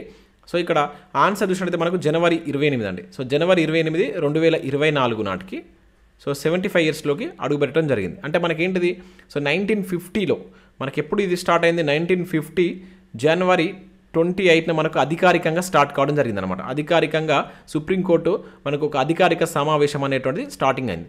సో ఫస్ట్లో మనకు న్యాయమూర్తుల సంఖ్య అనేటువంటిది అప్పుడు 7+1గా ఉండేది, ఇప్పుడు మనకు అది 8గా మారింది అన్న. అప్పుడు 7+1గా ఉండేది, 8గా ఉండేది. ఇప్పుడు వచ్చేసి మనకు 34గా ఉండడం జరిగింది, అంటే 1+33గా ఉంది. సో మనకు కంప్లీట్ ఇన్ఫర్మేషన్ దీనికి సంబంధించి అయితే చూడాల్సి ఉంటుంది. సో ఇక్కడ అంటే మనకి 75 ఏళ్ళ ఈ సుప్రీంకోర్టు చరిత్రలో సో మనకు దాదాపుగా 50 మంది, అంటే ప్రజెంట్ 49 మంది సేవలు కంప్లీట్ చేసుకున్నారు. ఇప్పుడు 50వ మనకు సుప్రీంకోర్టు ప్రధాన న్యాయమూర్తి డివై చంద్రచూడ్ అయితే కొనసాగుతున్నాడు. సో మనకు తెలుగు వారిలో వచ్చేసి కోక సుబ్బారావు, అదేవిధంగా జస్టిస్ ఎన్వి రమణ, వీళ్ళిద్దరు వచ్చేసి మనకు సుప్రీంకోర్టు ప్రధాన న్యాయమూర్తిగా చేసినటువంటి వ్యక్తుల కింద మనకైతే రికార్డు ఉంది. ఇంకా అవే కాకుండా సుప్రీంకోర్టు తొలి న్యాయమూర్తిగా కూడా రీసెంట్గా మనం ఫాతిమా బీవి గురించి కూడా చూసాం. మొట్టమొదటి తొలి మహిళా న్యాయమూర్తి. ఇప్పటి వరకు ఇంకా ప్రధాన న్యాయమూర్తి ఎవరు కాలేదు. సో న్యాయమూర్తి వచ్చేసి మనకు ఎవరు, జస్టిస్ బీవి ఫాతిమా మనకు మొట్టమొదటి సుప్రీంకోర్టు మహిళా న్యాయమూర్తిగా అయితే ఆమె ఎన్నిక కావడం జరిగిందనమాట. సో ఈమె ఏ రాష్ట్రానికి సంబంధించిన పర్సన్ అనేది కూడా కింద కామెంట్ చేయండి. సో ప్రజెంట్ కనుక చూసినట్లయితే మనకు అంటే ఇప్పటి వరకు 7 మహిళలు, ఇది గుర్తుంచుకోండి, 7 మహిళలు సుప్రీంకోర్టు న్యాయమూర్తులుగా వర్క్ చేస్తున్నారు అనమాట. సో దానిలో 3 ప్రజెంట్ ఉన్నారు. సో దానిలో ఎవరైతే మనకు బివి నాగరత్న కావచ్చు, అదేవిధంగా బేలా బెనర్జీ కావచ్చు, హిమా కోహ్లీ, వీళ్ళు 3 ఉన్నారు. దానిలో మనకు నాగరత్న అనేటువంటి పర్సన్ సో మనకు నెక్స్ట్ తొలి సుప్రీంకోర్టు ప్రధాన న్యాయమూర్తిగా కాబోయేటువంటి వ్యక్తి అనమాట. సో ఇవన్నీ మీకు ఎందుకు ఎక్స్ప్లెయిన్ చేశానంటే ఇది వార్తల్లో ఉంది కనుక ఈ టైప్ ఆఫ్ క్వశ్చన్స్ మనకి ఏదైనా అడగవచ్చు. ఓకే, సో దానికి సంబంధించినటువంటి ఇటీవల వార్తల్లో ఉన్నటువంటి ఇటువంటి టాపిక్స్ కూడా మీరు ఒక దగ్గర పెట్టుకొని చదువుకునేటువంటి ప్రయత్నం చేయండి. నెక్స్ట్ క్వశ్చన్ చూసినట్లయితే క్రింది వాటిలో సరి అనేవి గుర్తించండి అంటున్నాడు. సో ఫస్ట్ పాయింట్ ఏంటి, ఇక్కడ ఇండస్ ఫుడ్ 2024 కార్యక్రమాన్ని ఇటీవల గ్రేటర్ నోయిడాలో ప్రారంభించారు అని చెప్పేసి అంటున్నాడు. ఎస్, ఇది కరెక్టే. మనకు రీసెంట్గా జనవరి 8న సో దీనికి సంబంధించి మనకు ఈ ఇండస్ ఫుడ్ కార్యక్రమం అనేటువంటిది నోయిడాలో మనకు దీన్ని స్టార్ట్ చేయడం జరిగింది. సో దీన్ని మనకి ఎవరు స్టార్ట్ చేశారంటే పీయూష్ గోయల్ గారు స్టార్ట్ చేయడం జరిగింది. నోయిడా ఎక్కడ ఉంటుంది, మనకు యూపీలో ఉంటుంది. ఓకేనా, ప్లేస్ గుర్తుంచుకోండి, ఉత్తరప్రదేశ్లో ఉన్న నోయిడాలో దీన్ని స్థాపించారు. సో ఇది ఏంటంటే ఆహార ఉత్పత్తుల రంగంలో విదేశీ వాణిజ్యాన్ని ప్రోత్సహించాలి అనేటువంటి ఒక లక్ష్యంతో మనకు వాణిజ్య శాఖ ఈ trade promotion council of India కలిపి దీన్ని ఏర్పాటు చేశాను అన్నమాట. సో 3 రోజుల పాటు ఇది జరిగింది. సో దక్షిణ ఆసియాలోనే అతిపెద్ద ఆహార పానీయాల ప్రదర్శన కింద ఇది నిలిచిపోయింది అనమాట. సో దాదాపు 1200 మంది ప్రదర్శకులు, 7500 మంది విదేశీ కొనుగోలుదారులు కూడా దీనిలో పాల్గొన్నారు. 15 దేశాలకు పైగా ఇక్కడ వాళ్ళ యొక్క ఉత్పత్తులను ప్రదర్శించడం జరిగింది. జరిగినటువంటి ప్లేస్ గుర్తుంచుకోండి. ఇక యునెస్కో ప్రపంచ వారసత్వ కట్టడాల నామినేషన్లకు మరాఠా మిలిటరీ ల్యాండ్స్కేప్ను భారత్ పంపిందని చెప్పేసి అంటున్నాడు. అంటే ఇది ఏ సంవత్సరానికి గాను ఇక్కడ 2023-24 సంవత్సరానికి గాను 2024-25 సంవత్సరానికి గాను పంపింది. ఇది కరెక్టే, ఇది కూడా ఇంపార్టెంట్ గుర్తుంచుకోండి. సో మనకు ఏదైతే యునెస్కో ఎప్పుడు ఏర్పడింది అనేది కింద మీరు కామెంట్ చేయండి. సో ఇప్పటివరకు మనకు యునెస్కో వారసత్వ కట్టడాలలో భారతదేశం నుంచి ఎన్ని కట్టడాలు ఉన్నాయని కూడా కింద కామెంట్ చేయండి. సో ఈ రీసెంట్గా మనకు మరాఠా మిలిటరీ ల్యాండ్స్కేప్ను పంపించడం జరిగింది. ఇవి మొత్తం టోటల్గా 12 దుర్గాలు అన్నమాట. ఈ 12కి సంబంధించి పంపించింది. దానిలో మనం గుర్తుంచుకోవాల్సినటువంటి ఇంపార్టెంట్ ఇది ఏంటంటే శివాజీ నిర్మించినటువంటి ఈ రాయగఢ్ కోట. ఇది మనకు చరిత్రలో వస్తుంది, అడగడానికి ఛాన్స్ ఉంటుంది. దీనిలో ఈ రాయగఢ్ కోట ఎవరు నిర్మిస్తారంటే మనకు శివాజీ నిర్మిస్తాడు. ఓకేనా, ఇది కూడా ఆ 12లో ఒకటిగా అయితే ఉంది. సో ఇది మనకు ఏదైతే బిజాపూర్ సుల్తాన్ అయినటువంటి ఆదిల్ షాహ్ నుంచి దీన్ని తీసుకొని సో ఇక్కడ కోట నిర్మించి దీన్ని రాజధానిగా మనకు శివాజీ నిర్మించుకోవడం జరుగుతుంది. తర్వాత మనకు ప్రతాప్గఢ్ కోట కూడా నిర్మిస్తారు. ఇది కూడా ఇంపార్టెంట్ అండి. దీనిలో ఉన్నటువంటి ఈ ప్రతాప్గఢ్ కోట 12లో ఇది కూడా ఉంటుంది. ఈ ప్రతాప్గఢ్ కోటనే ఇతను 1956లో దీన్ని ఆక్రమించుకుంటాడు అనమాట. సో ఇక్కడ మనకు శివాజీ ఎవరైతే మనకు ఈ అఫ్జల్ ఖాన్ అనేటువంటి వ్యక్తి మనం ఆల్రెడీ కరెంట్ అఫైర్స్లో చూస్తాం. అతన్ని బాగ్ నకా అనేటువంటి ఇది రీసెంట్గా మనం బ్రిటన్ నుంచి తీసుకొచ్చుకోవడం జరిగింది అనమాట. మన భారతదేశానికి ఇచ్చారు బాగ్ నకా అనేటువంటి ఒక ఆయుధం. ఇది పులిగోర్ల ఆయుధం అని చెప్పేసి పిలుస్తాం. సో దాంతో ఈ ప్రతాప్గఢ్ కోటకు సంబంధించినటువంటి వ్యక్తి ఎవరైతే ఉన్నారో అఫ్జల్ ఖాన్ను చంపి అక్కడనే సమాధి చేయడం జరిగిందనమాట శివాజీ. సో ఈ రెండింటిని గుర్తుంచుకోండి, వార్తల్లో ఉన్నాయి కనుక. సో శివాజీ అంటే మనకి ఇప్పుడు 1674 ఇది అడిగాడు ఒకసారి క్వశ్చన్. 1674 జూన్ 6న మనకి ఏ కోటలు అంటే ఈ రాయగఢ్ కోటలో సో కాశీ పండితుడు అనేటువంటి విశ్వేశ్వర భట్టు అనేటువంటి బ్రాహ్మణుడి సహాయంతో పట్టాభిషిక్తుడు కావడం జరిగింది. ఇవన్నీ మనకి ఇప్పుడు నేను ఎక్స్ప్లెయిన్ చేసిన పాయింట్స్ 2 మనకు ప్రీవియస్లో క్వశ్చన్స్ అడిగారండి. సో ఇక్కడ ఆప్షన్ సి అనేది దీనికి సంబంధించి మనకు కరెక్ట్ ఆన్సర్ అవుతుంది. సో నెక్స్ట్ క్వశ్చన్ చూసినట్లయితే నీతి ఆయోగ్ నివేదిక ప్రకారం పేదరికం నుంచి బయటపడినటువంటి వారిలో సగం మందికి పైగా ఏ మూడు రాష్ట్రాల్లో ఉన్నారు అని చెప్పేసి అంటున్నాడు. చాలా ఇంపార్టెంట్ నివేదిక. మనకు టీఎస్పీఎస్సీ కండక్ట్ చేసినటువంటి చాలా ఎగ్జామ్స్లో నీతి ఆయోగ్కు సంబంధించిన నివేదికలపైన చాలాసార్లు క్వశ్చన్స్ అడిగారు. జాగ్రత్తగా వీటిని గుర్తుంచుకోండి. సో దీన్నే మనం బహుముఖ పేదరిక సూచిక అని చెప్పేసి కూడా పిలుస్తూ ఉన్నాం. భారత్లో తగ్గినటువంటి పేదరికం అంటూ మనకు ఒక నీతి ఆయోగ్ నివేదిక అనేది రీసెంట్గా రిలీజ్ కావడం జరిగింది. అయితే దానిలో మనకు ఆ తగ్గినటువంటి దానిలో సగం మందికి పైగా ఒక 3 రాష్ట్రాల్లోనే తగ్గారనమాట. టోటల్గా ఇక్కడ మనకు గడిచినటువంటి 9 ఇయర్స్ తీసుకున్నారు. 9 ఇయర్స్లో భారత్లో 24.82 కోట్ల మంది ఈ బహుముఖ పేదరికం నుంచి బయటపడ్డారని చెప్పేసి నీతి ఆయోగ్ నివేదికలు వెల్లడించిందనమాట. సో సగటున చూసుకుంటే ఒక ఏడాదికి 2.5 చొప్పున 2.75 కోట్ల చొప్పున మొత్తం దేశంలో పేదరికం నుంచి బయటకు వచ్చారని చెప్పేసి చెప్పిందనమాట. అయితే దీనిలో దాదాపుగా 50% అంటే దాదాపు ఒక 12 కోట్లకు పైగా ఈ 3 రాష్ట్రాల్లో ఉన్నారన్నమాట. ఆ 3 రాష్ట్రాల నుంచే బయటపడ్డారో వాళ్ళు ఎవరు ఉంటున్నారు ఇక్కడ, ఏ రాష్ట్రానికి సంబంధించినటువంటి వాళ్ళు? ఉత్తరప్రదేశ్, బీహార్, మధ్యప్రదేశ్, ఛత్తీస్గఢ్, జార్ఖండ్. సో ఇక్కడ ఈ 5 రాష్ట్రాలు మనకు చాలా కన్ఫ్యూజ్ అయ్యేటువంటి ఛాన్స్ ఉంటుంది. జాగ్రత్తగా గుర్తుంచుకోండి. సో ఫస్ట్ 3 రాష్ట్రాలు ఇవి 3. సో ఇక్కడ ఉత్తరప్రదేశ్, మధ్యప్రదేశ్ ఈ ప్రదేశ్లు 2 గుర్తుంచుకోండి. మీకు బీహార్ అంటే తెలుసు, అక్కడ ఎక్కువగా పేదరికం ఉంటుందని చెప్పేసి చాలామంది తెలిసినటువంటి. సో ఈ 3 రాష్ట్రాల్లోనే 50% మెంబర్స్ పేదరికం నుంచి బయటపడ్డారంట. సో ఆన్సర్ ఏమైతే 1, 2, 3 అనేది దీనికి సంబంధించి కరెక్ట్ ఆన్సర్ అవుతుంది. చాలా చాలా ఇంపార్టెంట్ ఇది. సో మనకు బహుముఖ పేదరికం నుంచి అంటే ఆ స్థాయిని తగ్గించాలి అని చెప్పేసి మనకు 2030 నాటికి తగ్గించాలని చెప్పేసి మనకు సుస్థిర అభివృద్ధి లక్ష్యాల్లో కూడా ఉంది. సో దీన్ని మనం ఆల్రెడీ చేరుకున్నామని చెప్పేసి కూడా మనకు నీతి ఆయోగ్ అయితే ప్రకటించడం జరిగిందనమాట. అంటే ఇప్పుడు 10 ఇయర్స్కి ఒకసారి కనుక మనం చూసుకున్నట్లయితే 2005 నుంచి 2005-6 నుంచి కనుక చూసినట్లయితే 2015 వరకు కనుక చూస్తే సో ఇక్కడ మనకు యావరేజ్గా 7.69% తగ్గిందంట. అదే ఇప్పుడు 2015 నుంచి 2021 మధ్య కనుక చూసినట్లయితే 10.66 రేట్న తగ్గింది. సో ఎక్కువగా వ్యవసాయ రంగాల నుంచి వెళ్ళి ఈ పురోగతి ఎక్కువ ఉందని చెప్పేసి వాళ్ళు చెప్పడం జరిగిందనమాట. ఇంపార్టెంట్, మనకు ప్రీవియస్లో చాలాసార్లు అడిగారు కనుక ప్రతి ఇన్ఫర్మేషన్ గుర్తుంచుకోండి. సో నెక్స్ట్ క్వశ్చన్ చూసినట్లయితే ఐపీఎల్ టైటిల్ స్పాన్సర్ 2024 నుంచి 2028కి ఇటీవల ఏ సంస్థ నిలిచింది? అంటే ఈ ఐపీఎల్ యొక్క టైటిల్ స్పాన్సర్ను అంటే ఆ హక్కులను చేజెక్కించుకున్నటువంటి సంస్థ ఏదంటున్నాడు. అంటే రాబోయేటువంటి 5 సంవత్సరాలకు ఇదే ఉండబోతుంది. ఆ సంస్థ ఏంటి ఇక్కడ? రిలయన్స్ ఇండస్ట్రీసా, సహారా గ్రూప్సా, టాటా గ్రూప్సా, లేదంటే జెమినీ అనే సంస్థన? సో ఆన్సర్ చూసినట్లయితే మనకు టాటా గ్రూప్స్ అండి. చాలా చాలా ఇంపార్టెంట్. సో ఐపీఎల్కి సంబంధించినటువంటి నెక్స్ట్ కమింగ్ 5 ఇయర్స్కి సంబంధించినటువంటి ఈ స్పాన్సర్షిప్ యొక్క హక్కులను ఇది దక్కించుకోవడం జరిగింది. అంటే 2024 నుంచి 2028కి మధ్య కాలాన్ని, అంటే రాబోయేటువంటి 5 సంవత్సరాలు. సో ఈసారి ఇందుకోసం రికార్డు స్థాయిలో 2500 కోట్లు వేలం పాటలు పడిందన్నమాట. 2500 కోట్లు ఏడాదికి, అంటే దాదాపుగా 500 కోట్లు అనుకోవచ్చు పర్ ఇయర్. ఇది 5 ఇయర్స్కు ఒక్కొక్క ఇయర్ కంటే 500 కోట్లు అనుకోవచ్చు మనం. సో ఇట్లా రికార్డు స్థాయిలో ఐపీఎల్ చరిత్రలోనే ఇది అత్యధికం అన్నమాట. సో ఇట్లా ఈ టాటా గ్రూప్స్ ఇంతకుముందు జస్ట్ 350 crores తోటే ఈ హక్కులను చేజిక్కించుకుంది అనమాట. అంతకుముందు ఎప్పుడంటే మనకు 2022 అండ్ 2023 కూడా ఇదే ఉండేది. సో ఓకేనా, అప్పుడు జస్ట్ 350 crores ఉండే పర్ ఇయర్. కాకపోతే ఇప్పుడు పర్ ఇయర్ 500 crores వెచ్చించి ఈ హక్కులను కమింగ్ 5 ఇయర్స్కు అదే చేజెక్కించుకుంది. అదేవిధంగా మనకు మహిళా లీగ్కి సంబంధించిన టైటిల్ స్పాన్సర్గా కూడా ఇదే హక్కులు చేజెక్కించుకుంది. ఇది గుర్తుంచుకోండి. రీసెంట్గా మనకు టాటా గ్రూప్ సంబంధించి మీకు పార్ట్ 1లో కూడా ఒక ఇంపార్టెంట్ సంఘటన చెప్పాను. పార్ట్ 1లో కూడా ఏది, ఎయిర్ బస్ తోటి టాటా గ్రూప్స్ మన దగ్గర హెలికాప్టర్ల తయారీకి సంబంధించిన కేంద్రానికి దానికి సంబంధించిన ఒప్పందం కూడా వీళ్ళిద్దరు కూర్చుకున్నట్లుగా చూసాం. సో ఇక్కడ మనకు 2 సార్లు వార్తల్లో నిలిచింది టాటా గ్రూప్స్. ఈ రెండింటిని మీరు జాగ్రత్తగా గుర్తుంచుకోండి, ఏ రకంగానే క్వశ్చన్ అడగవచ్చు. సో ఇక్కడ ఈ క్వశ్చన్ కనుక చూసినట్లయితే క్రింది వాటిలో సరైనవి గుర్తించండి అంటున్నాడు. సో ఇక్కడ 3 నివేదికలకు సంబంధించిన క్వశ్చన్స్ ఉన్నాయి. సో ఈ మూడింటిని కలిపి మీకు ఒక్క దగ్గర అందిస్తున్నాను నివేదికలు అని చెప్పేసి.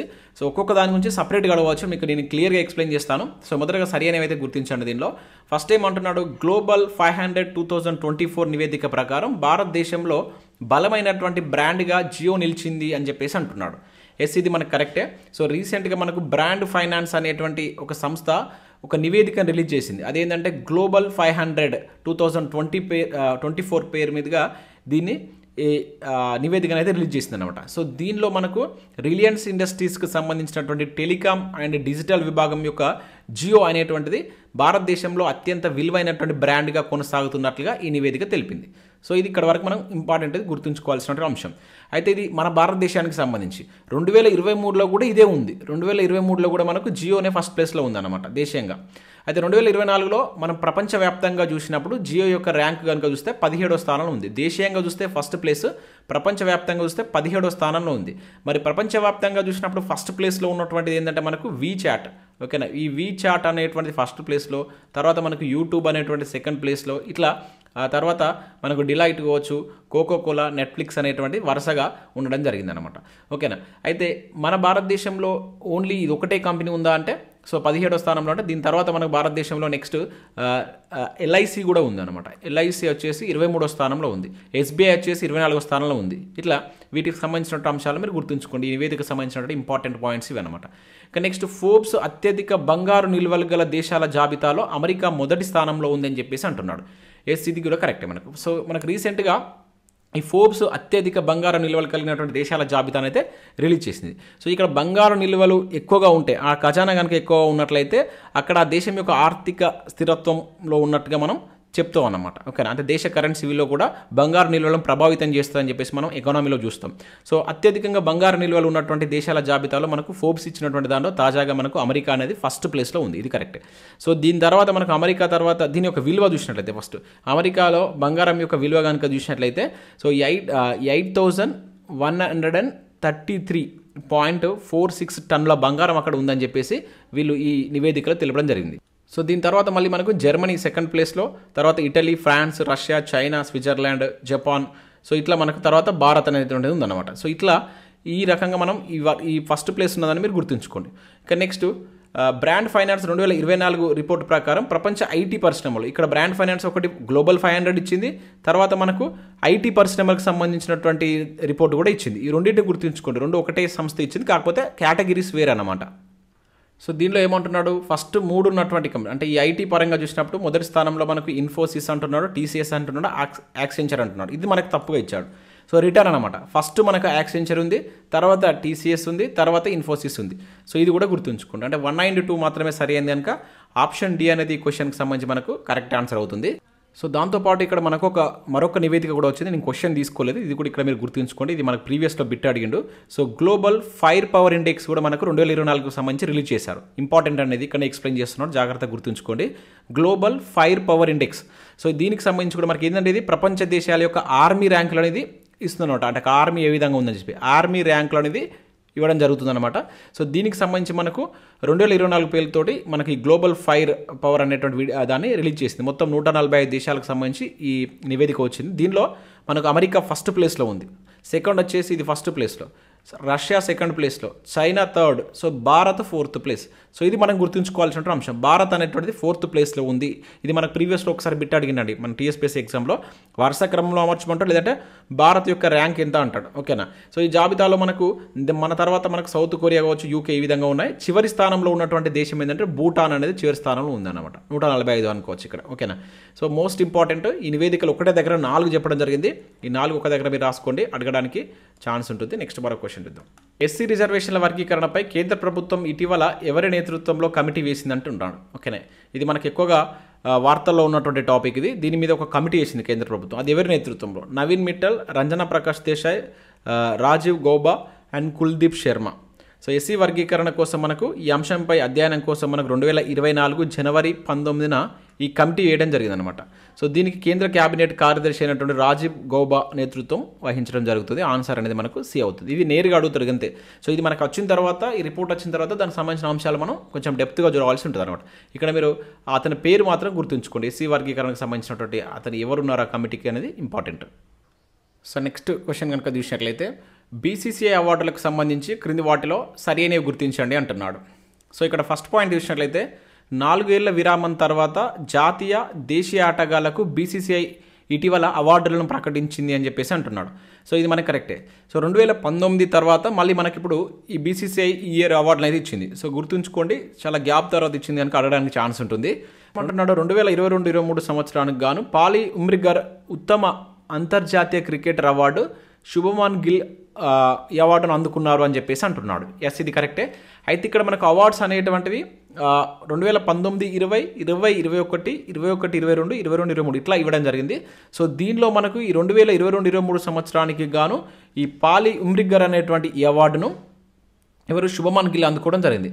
దీంతోపాటు మనకు సికే నాయుడు అచీవ్మెంట్ అవార్డ్స్ కూడా ఇచ్చారు. CK Naidu life time achievement award వచ్చేసి రవి శాస్త్రికి రావడం జరిగింది. అదేవిధంగా మనకు భారత మాజీ వికెట్ కీపర్ అయినటువంటి ఫరూక్ ఇంజనీర్ అనేటువంటి వ్యక్తి కూడా రావడం జరిగింది. సో అంటే 4 సంవత్సరాలకు కలిపి ఒకటేసారి ఇచ్చారు.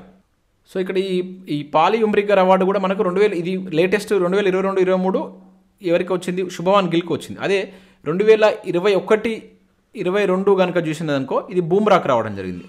ఓకేనా. సో అక్కడ మనం మెన్షన్ చేస్తారు, అది కూడా గుర్తుంచుకోవాల్సి ఉంటుంది. దానికంటే ముందు ఇయర్ వచ్చేసి కనుక చూసినట్లయితే షమీకి వచ్చింది అనమాట. సో ఇట్లా మనకు వరుసగా ఈ అవార్డులు అయితే వాళ్ళు ఇవ్వడం జరిగింది. అదేవిధంగా మహిళల కేటగిరీలో ఉత్తమ క్రికెటర్గా దీప్తి శర్మ 2022-23 సంవత్సరానికి ఎంపిక అయింది అని చెప్పేసి అంటున్నాడు. ఎస్, ఈమె లేటెస్ట్గా సెలెక్ట్ కావడం జరిగింది అనమాట. ఈమెతో పాటుగా మనకు స్మృతి మందాన 2020-21కి సెలెక్ట్ కావడం జరిగింది. 21-22 కూడా ఆమె సెలెక్ట్ అయింది. సో ఇట్లా లేటెస్ట్ ఇక్కడ మనకు 22 కాదు, ఈమె యాక్చువల్గా ఈమె 2021కి సెలెక్ట్ అయింది. 2019-20 సంవత్సరానికి మనకు ఈ దీప్తి శర్మ, ఇక్కడ చిన్న మిస్టేక్ పడింది, 2019-20 అని పడాలి. సో దీప్తి శర్మ ఈ సంవత్సరానికి గాను ఉత్తమ క్రికెటర్గా ఈమె ఎంపిక కావడం జరిగింది. అదే 20-21 ఇది 19-20, ఇక్కడ 19-20 అని పడాలి. నెక్స్ట్ 20-21 కనుక చూసినట్లయితే 20-21 అండ్ 21-22 ఈ రెండింటికి వచ్చేసి మనకు ఎవరంటే స్మృతి మందాన. ఓకేనా. స్మృతి మందాన ఉత్తమ మహిళా క్రికెటర్గా అవార్డుని అయితే సొంతం చేసుకోవడం జరిగింది అనమాట. సో వీళ్ళకి సంబంధించి ఈ అవార్డ్స్ ఇచ్చారు. సో 3 కరెక్ట్, ఇక్కడ ఆప్షన్ ఏ అనేది కరెక్ట్ ఆన్సర్ అవుతుంది. సో ఇక్కడ కన్ఫ్యూజ్ కాకండి, ఇక్కడ ఇయర్ తప్పు ఉంటుంది అనమాట. ఇది 19-20 పడాలి. ఓకేనా. 2019-20కి ఎవరికి వచ్చిందంటే దీప్తి శర్మకు వచ్చింది. నెక్స్ట్ మళ్ళీ 20-21 కావచ్చు, 20-21 కావచ్చు, అదేవిధంగా 21-22 వరకు ఇచ్చారు ఈ అవార్డ్స్. సో ఇవి రెండు సంవత్సరాలకు గాను ఎవరికి వచ్చిందంటే మనకు ఈ స్మృతి మందానకు రావడం జరిగిందనమాట. ఓకే. సో ఈ 3 కరెక్ట్ కనుక సో ఇన్ఫర్మేషన్ గుర్తుంచుకోండి. నెక్స్ట్ క్వశ్చన్ చూద్దాం. సో ఇక్కడ నెక్స్ట్ చూసినట్లయితే ప్రధానమంత్రి రాష్ట్రీయ బాల పురస్కార్ 2024 అవార్డును తెలంగాణ నుంచి ఎవరు పొందారు అని చెప్పేసి అంటాడు. తెలంగాణ నుంచి ఎవరికి వచ్చింది అంటున్నాడు ఇక్కడ. సో ఆన్సర్ చూసినట్టయితే ఇక్కడ ఏమంటున్నాడు? సూర్యప్రసాద్ అండ్ పెండ్యాల లక్ష్మీప్రియ, మలావత్ పూర్ణ, చదువుల బాబు అంటున్నాడు. అయితే మనకు వివిధ రంగాల్లో ప్రతిభ కనబరిచినటువంటి వ్యక్తులకు గాను ప్రతి సంవత్సరం మనకు ప్రధానమంత్రి రాష్ట్రీయ బాల పురస్కార అవార్డులను ప్రకటిస్తారు. సో ఈసారి మనకు జనవరి 22న వీటిని ప్రకటించడం జరిగింది. ఓకేనా. అయితే రాష్ట్రపతి ద్రౌపది ముర్ము మొత్తం టోటల్గా 19 అవార్డులు, దేశం మొత్తం మీద 19 మంది పిల్లలను వీటిని ఎంపిక చేసింది. సో ముఖ్యంగా ఏంటంటే ఈ చాలా అసాధారణమైనటువంటి విజయాలు సాధించినటువంటి వ్యక్తులు, అది కూడా ఏజ్ కనుక చూసుకుంటే 5 to 18 మధ్య ఉండాలి ఏజ్. ఈ ఏజ్లో ఉన్నటువంటి వాళ్ళకి ఇది ఇస్తారనమాట. సో తెలంగాణ నుంచి మనకు హన్మకొండకు చెందినటువంటి పెండ్యాల లక్ష్మీప్రియకు ఈ అవార్డు రావడం జరిగింది. అదే మనకి ఎక్కడంటే కళలు, దేనిలో అంటే కళలు సాహిత్యం అనేటువంటి సంస్కృతి విభాగంలో వచ్చింది. సో నెక్స్ట్ ఇక్కడ సూర్యప్రసాద్ అనేటువంటి వ్యక్తికి మనకు క్రీడల విభాగంలో ఏపీ నుంచి వచ్చిందండి. ఇది గుర్తుంచుకోండి, ఏపీకి సంబంధించి వీళ్ళిద్దరు తెలుగు రాష్ట్రాల నుంచి ఇద్దరికి వచ్చింది. టోటల్గా మనకు భారతదేశంలో 19 మందికి ఈ అవార్డ్స్ రావడం జరిగింది. సో ఇన్ఫర్మేషన్ గుర్తుంచుకోండి. నెక్స్ట్ క్వశ్చన్ ఏమంటున్నాడు ఇక్కడ, క్రింది వాటిలో సరి అనేవి గుర్తించండి అంటున్నాడు. ఇటీవల 81వ గోల్డెన్ గ్లోబ్ అవార్డ్స్ ప్రధాన వేడుక అమెరికాలో ఉన్నటువంటి కాలిఫోర్నియాలో జరిగింది అని అంటున్నాడు. ఎస్, ఇది కరెక్టే. సో ఇది గుర్తుంచుకోండి, ఇక్కడ ఎప్పుడు కానీ మనకి ఇక్కడే జరుగుతుంది అమెరికాలో, కాకపోతే ఇది ఎన్నోది అనేది ఇంపార్టెంట్. 81వ గోల్డెన్ గ్లోబ్ అవార్డ్స్ మనకు రీసెంట్గా కాలిఫోర్నియాలో ఉన్నటువంటి బేవర్లీ హాల్లో జరగడం జరిగిందనమాట. అయితే ఇక్కడ నెక్స్ట్ పాయింట్ ఏమంటున్నాడు, ఓపెన్ హైమర్ అనే చిత్రానికి ఈసారి అత్యధికంగా అవార్డులు వచ్చాయంటున్నాడు. ఎస్, ఇది కూడా కరెక్టే. ఓపెన్ హైమర్ అనేటువంటి చిత్రం, సో ఇది ప్రముఖ దర్శకుడు అయినటువంటి క్రిస్టోఫర్ నోలన్ అనేటువంటి వ్యక్తి. ఓకేనా. సో ఈ ఇతని యొక్క బయోగ్రాఫిక్ థ్రిల్లర్గా మనకు దీనిలో ఎవరు నటించారంటే ఈ సిలియన్ మార్ఫీ అనేటువంటి వ్యక్తి దీనిలో నటించాడు. సో ప్రధాన పాత్రలో పోషించినటువంటి ఓపెన్ హైమర్కు అవార్డు రావడం, అత్యధికంగా గోల్డెన్ గ్లోబ్ అవార్డ్స్ వచ్చినాయి. ఈ రెండు కరెక్టే. అయితే ఇక్కడ ఈ సినిమా దర్శకుడు ఎవరు, ఇక్కడ మనకు అతనికి కూడా అవార్డు వచ్చింది. ఇది క్రిస్టోఫర్ నోలన్ ఉన్నాడుగా, ఇతనికి ఒకటి వచ్చింది. ఈ మార్ఫీ ఇతనికి ఉత్తమ నటుడు రావడం జరిగిందన్నమాట. ఉత్తమ నటుడు అవార్డు ఇతనికి వచ్చింది. సో ఇతను ఈ క్రిస్టోఫర్ నోలన్కు దర్శకుడు. ఓకేనా, ఉత్తమ దర్శకుడు అవార్డు ఇతనికి రావడం జరిగింది. ఓకేనా, ఈ రెండు గుర్తుంచుకోండి. అత్యధికంగా ఇంకా అదే కాకుండా మనకు వేరే విభాగంలో కూడా ఉత్తమ ఒరిజినల్ స్కోర్ విభాగంలో కూడా ఈ ఓపెన్ హైమర్ అనేటువంటి సినిమాకు రావడం జరిగింది. ఇవి అంటే ఏ కేటగిరీలో వచ్చాయని కూడా ఒక్కొక్కసారి అడగవచ్చు. సో ఇక్కడ మెయిన్ ఇంపార్టెంట్ మీకు ఇక్కడ 3 చెప్పడం జరిగింది. సో వీటిని మీరు గుర్తుంచుకోండి, అత్యధికంగా దీనికి రావడం జరిగింది. అదేవిధంగా మనకు లాస్ట్ టైం మనకు ఉత్తమ ఒరిజినల్ సాంగ్ మనకు RRR సినిమాకి వచ్చింది కదా, ఈసారి వచ్చేసి మనకు వాట్ వాజ్ ఐ మేడ్ అనేటువంటి సాంగ్ వచ్చింది. గుర్తుంచుకోండి, మనకు లాస్ట్ మనది ఇండియా వార్తల్లో ఉంది కనుక. సో ఇప్పుడు వాట్ వాజ్ ఐ మేడ్ అనేటువంటి సాంగ్ ఇది బార్బీ అనేటువంటి సినిమాకి కానీ రావడం జరిగింది అనమాట. ఇది ఉత్తమ ఒరిజినల్ సాంగ్ విభాగంలో దీనికి వచ్చింది. ఉత్తమ నటి చూసినట్లయితే మనకు లిల్లీ గ్లాండ్స్టోన్ అనేటువంటి పర్సన్కి రావడం జరిగింది. ఆమె ఏంటంటే killers of the flower moon అనేటువంటి సినిమాకి గాను ఆమెకు వచ్చింది. సో ఇవి మనకు కొన్ని ఇంపార్టెంట్ వాటికి సంబంధించి ఇక్కడ మీకు ఎక్స్ప్లెయిన్ చేయడం జరిగింది. సో లాస్ట్ టైం మనకి ఇది వార్తల్లో ఉంది, ఒకసారి క్వశ్చన్ కూడా అడిగాడు కనుక జాగ్రత్తగా మీరు గుర్తుంచుకోండి. నెక్స్ట్ క్వశ్చన్ చూసినట్లయితే ఇండియన్ ఆఫ్ ద ఇయర్ 2023 అవార్డును ఈ క్రింది ఏ సంస్థ పొందింది అంటున్నాడు. Indian of the year award 2023 ఎవరికి వచ్చింది అంటున్నాడు. SBI, DRDO, ISRO, NASA. So ఇది ఏంటంటే మనకు భారతదేశంలో ముఖ్యంగా భారతీయ టీవీ ఛానల్ ఏర్పాటు చేసినటువంటి అవార్డు అనమాట. సో కేంద్ర శాస్త్ర సాంకేతిక సహాయ మంత్రి వీళ్ళు దీన్ని ఏర్పాటు చేయడం జరిగింది. సో మనకు ఏదైతే భారత అంతరిక్ష పరిశోధన సంస్థ ఇస్రోకి ఈ అవార్డు ఇచ్చారు. ఎందుకంటే ఇటీవల కాలంలో చాలా సవాల్ అనేది ఎదుర్కొని వాటి విజయాన్ని సాధించడం జరిగింది. దానిలో మనం చంద్రయాన్ 1 కావచ్చు, ఇంకా ఆదిత్య L1 మిషన్ కావచ్చు. సో ఇటువంటి వాటిని సాధించినందుకు గాను ఇస్రోకు ఈ అవార్డు మనకు 2023 సంబంధించి ఈ అవార్డుని అయితే ఇవ్వడం జరిగింది. సో ఇది గుర్తుంచుకోండి. మనకు సైన్స్ అండ్ టెక్నాలజీకి సంబంధించి ఇస్రోకి సంబంధించిన క్వశ్చన్ కంపల్సరీ ఉంటుందండి. సో మనకు చాలా ఎగ్జామ్లో ఇటీవల కాలంలో అడిగాడు. సో వాటికి సంబంధించిన అంశాలను జాగ్రత్తగా గుర్తుంచుకోండి. సో నెక్స్ట్ ఇక్కడ చూసినట్లయితే క్రింది వాటిలో సరి అనేవి గుర్తించండి అంటున్నాడు. సో ఫస్ట్ పాయింట్ ఏమంటున్నాడు, అంతర్జాతీయ T20లో వరుసగా 5 సెంచరీలు చేసినటువంటి తొలి ఆటగాడుగా సికిందర్ రజా రికార్డు నెలకొల్పాడు అంటున్నాడు. ఫస్ట్ పాయింట్ వచ్చేసి ఎస్, ఇది మనకు కరెక్టే. సో ఇతను ఈ సికిందర్ రజా అనేటువంటి వ్యక్తి ఏ దేశానికి సంబంధించినటువంటి క్రికెటర్ అని చెప్పేసి కూడా మనకు అడగడానికి ఛాన్స్ ఉంటుంది. సో ఇతను వచ్చేసి జింబాబ్వే కెప్టెన్.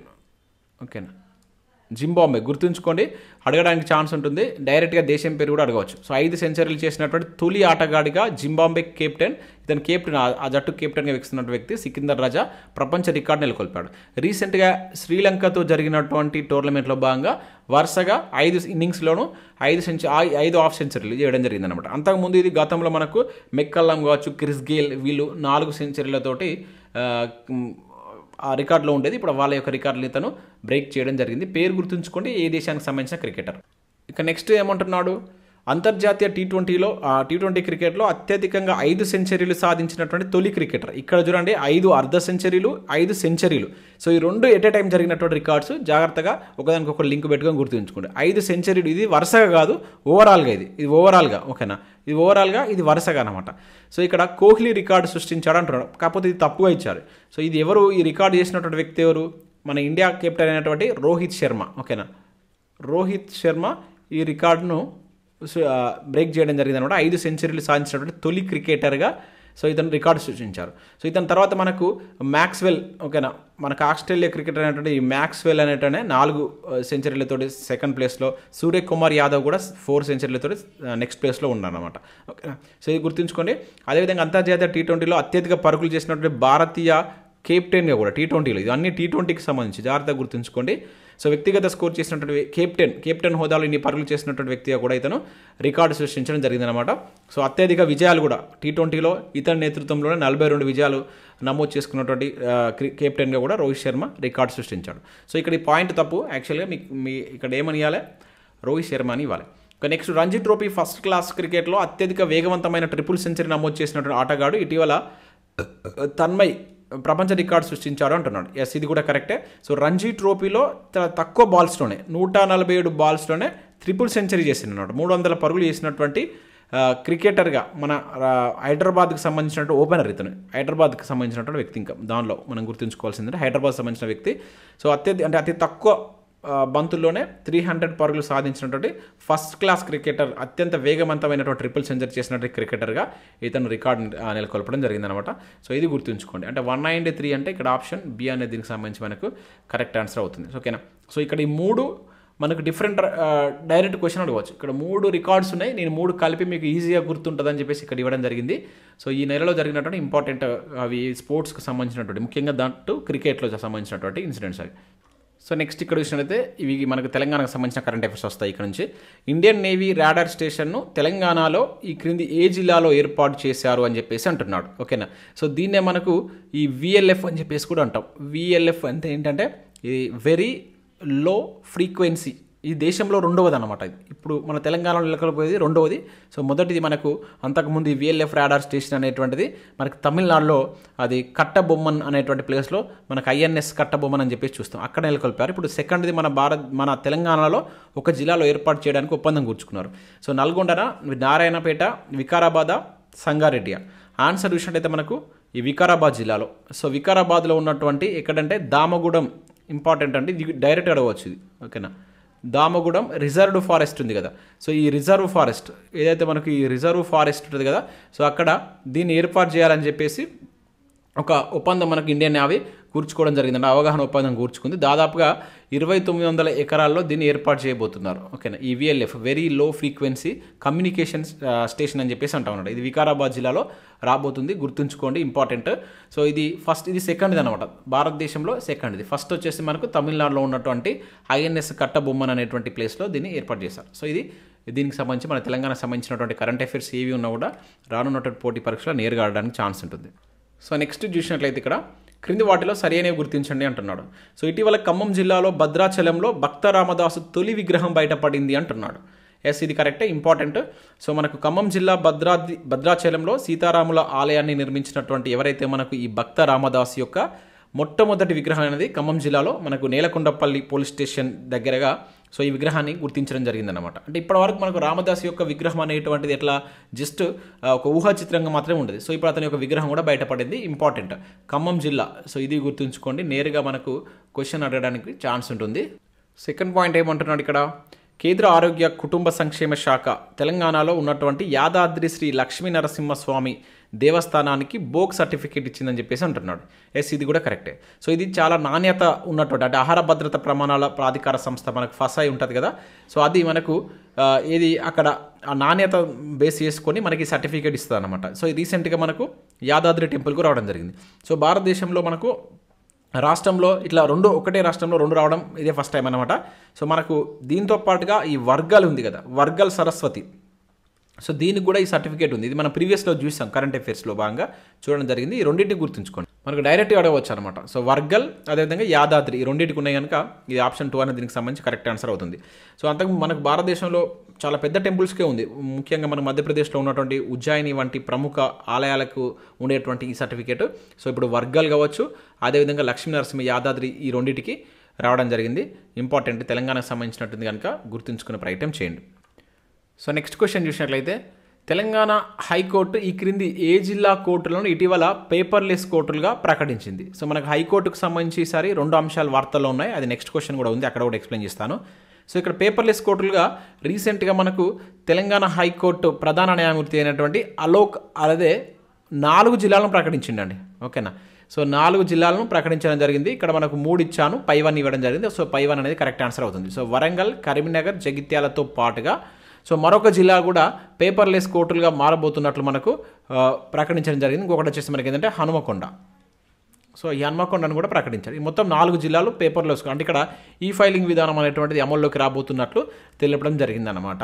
చాలా ఇంపార్టెంట్. సో ఇంకొకటి కూడా మనకు కొత్త హైకోర్టు నిర్మాణానికి సంబంధించి మనకు తెలంగాణ కొంత భూమిని కూడా కేటాయించడం జరిగింది. సో దానికి సంబంధించి కూడా ఒక క్వశ్చన్ ఉంది, అక్కడ ఎక్స్ప్లెయిన్ చేస్తాను. సో ఇక్కడ నెక్స్ట్ క్వశ్చన్ కనుక చూసినట్లయితే తెలంగాణలో కేంద్రం ఇటీవల ఎన్ని ఖేలో ఇండియా కేంద్రాలను ఏర్పాటు చేయాలని ఉత్తర్వులు జారీ చేసింది అంటున్నాడు. సో 10, 11, 12, 13. సో ఎన్ని ఏర్పాటు చేయాలని ఉత్తర్వులు జారీ చేసింది? సో ఆన్సర్ చూసినట్లయితే మనకు 13 కేంద్రాలను ఏర్పాటు చేయడానికి ఉత్తర్వులు జారీ చేసింది. సో ఖేలో ఇండియా కేంద్రాలను మనకు కేంద్రం దేశంలో మొత్తం అన్ని రాష్ట్రాల్లో అయితే ఏర్పాటు చేస్తుంది. సో ఇక్కడ తెలంగాణలో కూడా 13 కేంద్రాలు ఏర్పాటు చేయాలని చెప్పేసి ఉత్తర్వులు జారీ చేసింది అనమాట. సో దీనిలో మనకు ముఖ్యంగా బాక్సింగ్ ఇట్లా కొన్ని జిల్లాలను ఇక్కడ చూసినట్లయితే బాక్సింగ్కి సంబంధించి కనుక చూసింది అనుకోండి, ఈ బాక్సింగ్కి సంబంధించి కనుక చూసినట్లయితే మనకు మంచిర్యాల జిల్లా. ఓకేనా?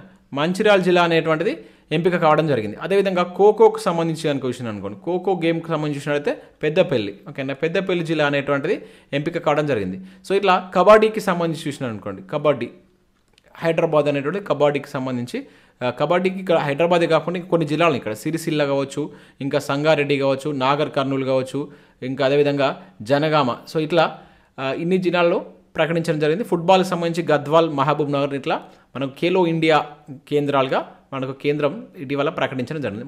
మొత్తం ఎన్ని ఉన్నాయని గుర్తుంచుకోండి. ముఖ్యంగా ఇది 13 ఉన్నాయి, ఇది ఇంపార్టెంట్.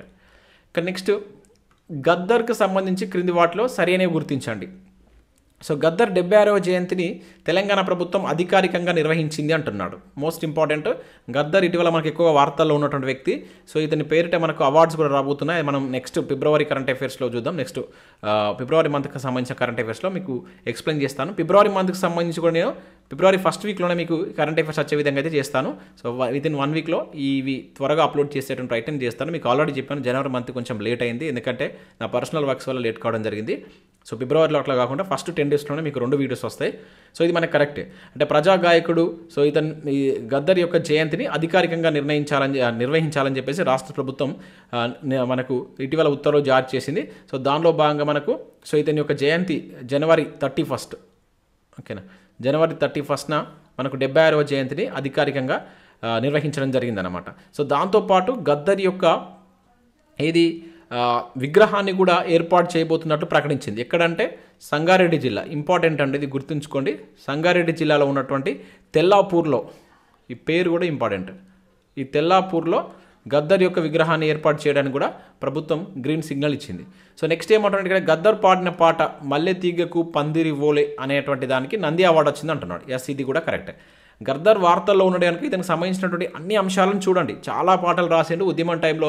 మన గద్దర్కి సంబంధించినటువంటి పాత్ర మనం ఉద్యమంలో కూడా చదువుతాం కనుక సో స్టాటిక్ అంశాలను కూడా ఒకసారి మీరు చూసేటువంటి ప్రయత్నం చేయండి. ఇతను పాడినటువంటి ఈ ఒక్కటే పాట కాకుండా మనకి ఇంకా పొడుస్తున్న పొద్దు మీద అనేటువంటి సాంగ్, జైబోలో తెలంగాణ అనేటువంటి సినిమాలో కూడా ఇతనికి ఉత్తమ నేపథ్య గాయకుడు అవార్డు కూడా రావడం జరిగింది. అదేవిధంగా ఇంకా చాలా రకాల పాటలు పాడిండు. సో ఇతని యొక్క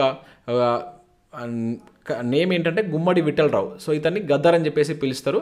సో గద్దరు ఆగస్టు 6న మనకు చనిపోయాడు. ఓకేనా? ఆగస్టు 6, 2023లో చనిపోయాడు. ఇది కూడా గుర్తుంచుకోండి, రీసెంట్గానే జరిగినటువంటి ఇన్సిడెంట్ అనమాట. సో గుమ్మడి విఠలరావు, ఇతని యొక్క జననం మనకు మెదక్ జిల్లా తుఫ్రాన్ మండలంలో ఇతను జన్మించడం జరిగింది. ఓకేనా? సో ఇవి ఇతనికి సంబంధించి ఇక్కడ 2 కరెక్టే కనుక ఆప్షన్ ఏ అనేది దీనికి సంబంధించి కరెక్ట్ ఆన్సర్ అవుతుంది. సో నెక్స్ట్ క్వశ్చన్ ఇక్కడ చూసినట్లయితే తెలంగాణ ప్రభుత్వం నూతన హైకోర్టు నిర్మాణాన్ని ఈ క్రింది ఏ జిల్లాలో నిర్మించనుంది అని చెప్పేసి అంటున్నాడు. సో దీనికి సంబంధించి ఇక్కడ మనకు హైదరాబాద్, రంగారెడ్డి, సంగారెడ్డి, వికారాబాద్. సో తెలంగాణ హైకోర్టు నూతన భవన సముదాయాన్ని నిర్మాణానికి రాష్ట్ర ప్రభుత్వం ఇటీవల అనుమతులు అయితే మంజూరు చేసింది. సో రంగారెడ్డి జిల్లా రాజేంద్ర నగర్లో దీన్ని ఏర్పాటు చేయడం కోసం అయితే ఉత్తర్వులు జారీ చేయడం జరిగింది. సో అక్కడ ఉన్నటువంటి మనకి ఏదైతే ఈ వ్యవసాయ విశ్వవిద్యాలయం, జయశంకర్ విశ్వవిద్యాలయం సంబంధించి కావచ్చు, అదేవిధంగా కొండ లక్ష్మణ్ బాపూజీ తెలంగాణ ఉద్యానవన విశ్వవిద్యాలయాలకు సంబంధించి కూడా సో అక్కడ అంటే వీటికి సంబంధించినటువంటి న్యాయ సేవలకు సంబంధించి ఒక 100 ఎకరాలను అయితే కేటాయించింది అనమాట. అయితే దీని మీద రీసెంట్గా మనకు విద్యార్థులు కూడా ఫైట్ చేశారు. ఎందుకంటే అక్కడ కొంచెం పచ్చదనం ఉంది, వాటికి నష్టం వాటిల్లేదు ఉందని చెప్పేసి వాళ్ళు ఫైట్ చేశారు. ఇంకా ప్రభుత్వం దానికి సంబంధించి ఎటువంటి నిర్ణయం అయితే తీసుకోలేదు. సో ప్రజెంట్ అయితే మనకి ఇది వార్తల్లో ఉంది కనుక సో ఇది గుర్తుంచుకోండి. రంగారెడ్డి జిల్లాలో ఉన్నటువంటి రాజేంద్ర నగర్లో మనకు నూతన హైకోర్టు నిర్మాణం అనేటువంటి జరగబోతుంది. సో హైకోర్టుకు సంబంధించినటువంటి ఆర్టికల్స్ ఇది మనకి ఇప్పుడు 2 అంశాలు హైకోర్టుకు సంబంధించి వార్తల్లో ఉన్నాయి. పేపర్లెస్ కోర్టులు తెలంగాణలో ఇది. సో హైకోర్టుకు సంబంధించినటువంటి ఆర్టికల్స్ ఏంటి మనకు రాజ్యాంగంలో అనేది మీరు కింద కామెంట్ చేసేటువంటి ప్రయత్నం చేయండి. నెక్స్ట్ విషయంలో అయితే తెలంగాణ ప్రభుత్వం ధరణి పోర్టల్పై వేసినటువంటి కమిటీకి ఈ క్రింది ఎవరు నేతృత్వం వహిస్తున్నారంటున్నాడు. కోదండారెడ్డి, అదేవిధంగా Raymond Peter, Naveen Mittal, Madhusudan. So ఇక్కడ వీళ్ళంతా దాంట్లో సభ్యులుగా ఉన్నారు. కాకపోతే దీనికి కన్వీనర్గా చేస్తున్నటువంటి వ్యక్తి ఎవరంటే మనకు నవీన్ మిట్టల్. ఓకేనా. ధరణి పోర్టల్ కావచ్చు, ఇతర భూ పరిపాలన సమస్యలపై తెలంగాణ రాష్ట్ర కాంగ్రెస్ ప్రభుత్వం ఏం చేసిందంటే 5 సభ్యులతో ఒక కమిటీని వేసింది అనమాట. సో దానికి నవీన్ మిట్టల్ ఇది కమిషనర్గా అయితే చేస్తున్నారు. సో దాంట్లో మనకు వీళ్ళు అందరు ఉన్నారు, వీళ్ళు 3 ఉన్నారు. వీళ్ళతో పాటుగా మనకు భూమి సునీల్ అని చెప్పేసి భూ చట్టాల నిపుణుడు, అతను కూడా నల్సార్ న్యాయ విశ్వవిద్యాలయానికి సంబంధించినటువంటి ఆచార్య అంటే ఒక ప్రొఫెసర్ కూడా దీనిలో ఒక వ్యక్తిగా ఉండడం జరిగిందనమాట. సో ధరణి అనేటువంటిది మనకు ఎప్పుడు స్థాపించారు? సో కేసీఆర్ మనకు 2020 ఎప్పుడు 10వ నెల 29వ తేదీన దీన్ని స్టార్ట్ చేయడం జరిగిందనమాట. ఇక్కడ మేడ్చల్లో ఉన్నటువంటి ముచ్చింతలు అనేటువంటి ప్లేస్లో దీన్ని మనకు స్టార్ట్ చేశారు. సో ధరణి పూర్తి పేరు ఏంటి అనేది మీరు కింద కామెంట్ చేయండి. ఓకేనా. ధరణి యొక్క ఫుల్ ఫామ్ ఏంటి అనేది కింద కామెంట్ చేసేటువంటి ప్రయత్నం చేయండి. సో నెక్స్ట్ క్వశ్చన్ చూసినట్లయితే ఫ్రాన్స్ నూతన అధ్యక్షుడిగా ఇటీవల ఎవరు నియమితులయ్యారు? So Gabriel Atal, Frederick ten, లై చింగ్తే, మహమ్మద్ యూనస్. వీళ్ళంతా మనకు వార్తల్లో ఉన్నటువంటి వ్యక్తులు అండి. సో 1 by 1 చూద్దాం. సో ఫ్రాన్స్కి సంబంధించి మనకు ఫస్ట్ క్వశ్చన్ చూస్తాం. 2 ఇన్సిడెంట్స్ మనకు వార్తల్లో ఉన్నాయి. సో ఫ్రాన్స్ అధ్యక్షుడైనటువంటి ఇమాన్యుయల్ మెక్రాన్ మన భారతదేశానికి గణతంత్ర దినోత్సవ వేడుకలకు వచ్చిండు. సో అదేవిధంగా ఇప్పుడు ఫ్రాన్స్ నూతన ప్రధానిగా, సో అతను అధ్యక్షుడు, ఇక్కడ ప్రధాని, నూతన ప్రధానిగా మనకు రీసెంట్గా ఈ గాబ్రియల్ అటల్ అనేటువంటి పర్సన్ నియమితులు కావడం జరిగిందనమాట. ఇది ఇంపార్టెంట్. సోషలిస్ట్ పార్టీకి సంబంధించినటువంటి వ్యక్తి. సో ఇతనికి 34 years ఉంటాయి. సో ఇక్కడ ఎందుకు మెన్షన్ చేస్తున్నానంటే అతి చిన్న వయసులో ఉన్నాడు. ఫ్రాన్స్ ప్రధానిగా చేస్తున్నటువంటి అతి చిన్న వయసు కూడా అన్నమాట ఇతను. ఓకేనా. ఇంకొక ఇంపార్టెంట్ సంఘటన ఏంటంటే ఇది మనకు అడగడానికి ఎక్కువ ఛాన్స్ ఉంటుంది. ఇతను స్వలింగ సంపర్కుడు. డైరెక్ట్గా బిట్ అడగవచ్చు. Most important. నేను క్వశ్చన్ ఇట్లనే అడుగుదాం అనుకున్నా, కాకపోతే ఇక్కడ ఎక్స్ప్లెయిన్ చేసేది ఉంటుందని చెప్పేసి ఇక్కడ ఇవ్వలేదు. స్వలింగ సంపర్కుడు ఇతను. ఓకేనా. సో గాబ్రియల్ స్వలింగ సంపర్కుడు కావడం కూడా ఇక్కడ మనం గుర్తుంచుకోవాల్సి. అతి చిన్న అధ్యక్షుడు, అదేవిధంగా అతి చిన్న ప్రధాని. ఇక్కడ ఉన్నటువంటి మనకి ఎవరైతే ఇంతకుముందు మనం మెక్రాన్ అన్న చూసినాం, ఇతను కూడా అతి చిన్న అధ్యక్షుడు ఇతను. ఓకేనా. అతి చిన్న అధ్యక్షుడు అంట. ఇతను వచ్చేసి అతి చిన్న ప్రధాని. ఇప్పుడు ఇద్దరు చిన్న వయస్కులే అక్కడ ఉండడం జరిగింది ఫ్రాన్స్లో. ఓకేనా. ఇంపార్టెంట్ గుర్తుంచుకోండి. ఫ్రాన్స్లో ఇటీవల మనకి ఏంటంటే అంతకుముందు ఎవరు ఉండారంటే ఈ ఎలిజబెత్ బోర్న్ అనేటువంటి పర్సన్ ఉండేది. అక్కడ కొన్ని ఇమిగ్రేషన్ చట్టం పైన రాజకీయ ఉద్రిక్త నెలకొన్నటువంటి నేపథ్యంలో ఆమె తొలగిపోవడం జరిగింది. ఇప్పుడు మనకు ఈ గాబ్రియల్ అటల్ అనేటువంటి పర్సన్ వచ్చింది. ఇంకో ఈ ఫెడరిక్ టెన్ అనేటువంటి పర్సన్ కూడా మనకు వార్తల్లో ఉన్నాడు. సో ఇతను డెన్మార్క్, ఇది గుర్తుంచుకోండి. సో ఈ డెన్మార్క్కు సంబంధించినటువంటి రాజుగా ఇతను నియమితులయ్యారు. సో అక్కడ అంతకుముందు రాణిగా ఉన్నటువంటి ఈయన తల్లి మార్గరెట్ II స్వచ్ఛందంగా పదవికి రాజీనామా చేయడంతో సో ఇతను మళ్ళీ అక్కడ రాజుగా, అంటే వాళ్ళ కొడుకు రాజుగా నియమితులు కావడం జరిగింది. ఇక ఈ లై చింగ్తే మీకు లాస్ట్ వీడియోలో చెప్పాను. ఇది మనం లాస్ట్ నియామకాలకు సంబంధించి చూసేటప్పుడు చెప్పాను. లై చింగ్తే అనేటువంటి పర్సన్ మనకు తైవాన్ నూతన అధ్యక్షుడిగా రావడం జరిగింది. ఓకేనా. తైవాన్ నూతన అధ్యక్షుడిగా నియమితులయ్యాడు. ఇది కూడా గుర్తుంచుకోండి. ఇంకా మహమ్మద్ యూనస్ కూడా వార్తల్లో ఉన్నాడు. బంగ్లాదేశ్ ప్రముఖ ఆర్థికవేత్త, నోబెల్ పురస్కార గ్రహీత అయిన. సో రీసెంట్గా ఇతను అరెస్ట్ కావడం జరిగిందనమాట. సో అక్కడ ఉన్నటువంటి లేబర్ కోర్టు ఇతనికి 6 నెలల జైలు శిక్ష విధించింది. ఎందుకంటే కార్మిక చట్టాలను ఉల్లంఘించారనేటువంటి నేపథ్యంతో ఇతన్ని ఇది అరెస్ట్ చేయడం జరిగిందనమాట. ఇతను ఆర్థిక శాస్త్రంలో నోబెల్ బహుమతి పొందినటువంటి వ్యక్తి. వీళ్ళంతా మనకు వార్తల్లో ఉన్నటువంటి పర్సన్స్. ఒక్కొక్కరికి ఒక ఇంపార్టెన్స్ ఉంది. నేను ఇచ్చిన ఒకటే క్వశ్చన్ అని కాదు, నేను ఇక్కడ ఎక్స్ప్లెయిన్ చేసిన ప్రతిదీ మనకు క్వశ్చన్ అడగడానికి ఛాన్స్ ఉంటుంది. సో ఆ రకంగా మీరు చదువుకునేటువంటి ప్రయత్నం చేయండి. ఇక నెక్స్ట్ చూసినట్లయితే ఇక్కడ సుప్రీంకోర్టు లీగల్ సర్వీసెస్ కమిటీ చైర్మన్గా ఇటీవల ఎవరు నియమితులయ్యారంటున్నాడు. సత్నామ్ సింధు, భూషణ్ రామకృష్ణ గవాయి, నిత్యానంద్, కొండపల్లి శేషగిరిరావు. సో దీనిలో మీరు ఎలిమినేషన్ కూడా చేయవచ్చు. నేను లాస్ట్ వీడియోలో నిత్యానంద్ గురించి చెప్పాను. నిత్యానంద్ ఏంటిది? సో ఇతను సహేలీ రూపకర్త అని చెప్పడం జరిగింది. చాలా ఇంపార్టెంట్, ఇది ఎక్స్పెక్టెడ్ క్వశ్చన్ అని కూడా చెప్పాను. సో ఇది ఏంటంటే మనం నోటి ద్వారా తీసుకున్నటువంటి గర్భ నిరోధక మాత్ర. సో ఇతను ఇప్పుడు చనిపోతూ మనకు వార్తల్లో నిలిచారనమాట, మరణిస్తూ. ఓకేనా. అదేవిధంగా కొండపల్లి శేషగిరిరావు గురించి లాస్ట్ వీడియోలో చెప్పాను. భారతీయ చిత్రకళకు ఊపిరించినటువంటి ప్రఖ్యాత చిత్రకారుడు అని చెప్పేసి అంటాం. సో ఇతని జయంతిని పురస్కరించుకొని ఈసారి మనకు ఇతని యొక్క శత జయంతి ఉత్సవాలను చేశారంట. 100 సంవత్సరాలు కంప్లీట్ అయిన విధంగా ఈ కొండపల్లి స్వస్థలమైనటువంటి ఉమ్మడి వరంగల్ జిల్లాలో సో దీనికి సంబంధించి మనకు ఇవి చేయడం జరిగింది. సో ఇది కూడా మనకు వార్తలో ఉంది. అంటే ఈ రెండు కాదు. సో ఇక్కడ మీరు ఇట్లా ఎలిమినేట్ చేసుకోవచ్చు. అయితే ఇక్కడ మనకి ఏ కావచ్చు, లేదంటే బి కావచ్చు. సో నెక్స్ట్ ఇక్కడ మనకు సత్నామ్ సింధు, ఇతను కూడా మనకు వార్తల్లో ఉన్నటువంటి సత్నామ్ సింగ్ సింధు. సో రీసెంట్గా మనకు పంజాబ్కు చెందినటువంటి వ్యక్తి, చండీగఢ్ యూనివర్సిటీ వ్యవస్థాపకుడు కింద చెప్తారు. ఇతను చండీగఢ్ యూనివర్సిటీ యొక్క వ్యవస్థాపకుడు ఇతను. అయితే ఇతను రీసెంట్గా రాజ్యసభకు నామినేట్ అయ్యాడు. ఓకేనా. రాజ్యసభకు ఎంపీగా నామినేట్ అయినటువంటి వ్యక్తి అనమాట. సో ద్రౌపది ముర్ము ఆయన్ని ఎగువ సభకు నామినేట్ చేస్తూ ఉత్తర్వులు జారీ చేసింది అనమాట. ఓకేనా. ఇతను 2012లో చండీగఢ్ యూనివర్సిటీని ఏర్పాటు చేసినటువంటి వ్యక్తి అనమాట. సో ఇది గుర్తుంచుకోండి, చాలా చాలా ఇంపార్టెంట్. ఇది మనకు ఆసియాలోని అత్యుత్తమ ప్రైవేట్ వర్సిటీగా నిలిచినటువంటి యూనివర్సిటీ చండీగఢ్. దాన్ని నెలకొల్పింది సత్నామ్ సింధు అనమాట, సత్నామ్ సింగ్ సింధు. సో ఇప్పుడు దీనికి ఆన్సర్ ఏమవుతుంది? ఈ భూషణ్ రామకృష్ణ గవాయి అనేటువంటి పర్సన్ అనేది ఆన్సర్ అవుతుంది. ఓకేనా. So supreme court legal services committee చైర్మన్గా జస్టిస్ భూషణ్ రామకృష్ణ గవాయి నియమితులు కావడం జరిగిందనమాట. సో ఇవి మనకు దీనికి సంబంధించినటువంటి ఇంపార్టెంట్ క్వశ్చన్స్. మనకు జనవరి మంత్కి సంబంధించి మనం టోటల్గా ఒక 45 to 50 క్వశ్చన్స్ అయితే చూసాం. పార్ట్ 1 వీడియో కూడా చూడండి, కంప్లీట్ మీకు ఇంపార్టెంట్ అంశాలు అనేటువంటి కవర్ అయితే. సో ఈ పీడిఎఫ్ను నేను మీకు ఈవినింగ్ లోపు మన యాప్లో అయితే అందుబాటులో ఉంచుతాను. మీరు జస్ట్ 20 రూపీస్ అనేది చెల్లించి మీరు వీటిని డౌన్లోడ్ చేసుకొని మీరు ప్రింట్ తీసుకోవచ్చు. ఇంకా అవే కాకుండా జస్ట్ మనం 49 రూపీస్కే మొత్తం కంప్లీట్ 12 మంత్స్కి సంబంధించి లాస్ట్ 2023 జనవరి నుంచి డిసెంబర్ మంత్కి సంబంధించినటువంటి పీడిఎఫ్స్ను మనం 49 రూపీస్కి అందిస్తున్నాం. ఇది ఈరోజు రేపు మాత్రమే ఈ ఆఫర్ ఉంటుంది. ఎవరైనా కావాలనుకుంటే ఇమీడియట్గా తీసుకునేటువంటి ప్రయత్నం చేయండి. ఇక్కడ 49 రూపీస్, ఇక్కడ 150 రూపీస్ మనం స్టార్టింగ్లో పెట్టాం, కాకపోతే ఇప్పుడు 49కి అందిస్తున్నాం. ఎవరైనా కావాలంటే తీసుకుంటారు. రానున్నటువంటి పోటీ పరీక్షలో మనకు 2023 కూడా ఇంపార్టెంట్ ఉంటాయి కనుక సో ఎవరైనా కావాలనుకుంటే తీసుకోండి. ఇంకా అవే కాకుండా గ్రూప్ 2, గ్రూప్ 3కి సంబంధించినటువంటి video classes, new courses, Telugu, English medium and group 1కి సంబంధించిన ప్రిలిమ్స్ కోర్స్ కావచ్చు, వివిధ రకాల టెస్ట్ సిరీస్, జనరల్ స్టడీస్కి సంబంధించినటువంటి ఏపీపీఎస్సీ, టీఎస్పీఎస్సీకి సంబంధించినటువంటి షార్ట్ హ్యాండ్ రైటింగ్ నోట్స్ కావచ్చు. ఇంకా అదే కాకుండా టెస్ట్ సిరీస్ కూడా ఉన్నాయి. ఒక్కసారి మీరు యాప్ డౌన్లోడ్ చేసుకొని చెక్ చేసిన తర్వాత నచ్చితే వాటికి సంబంధించిన కోర్సులు అయితే తీసుకోండి. ఇది ఫ్రెండ్స్, వీడియో నచ్చినట్లయితే లైక్ చేసి మీ మిత్రులకు షేర్ చేయండి. Thanks for watching. Thank you.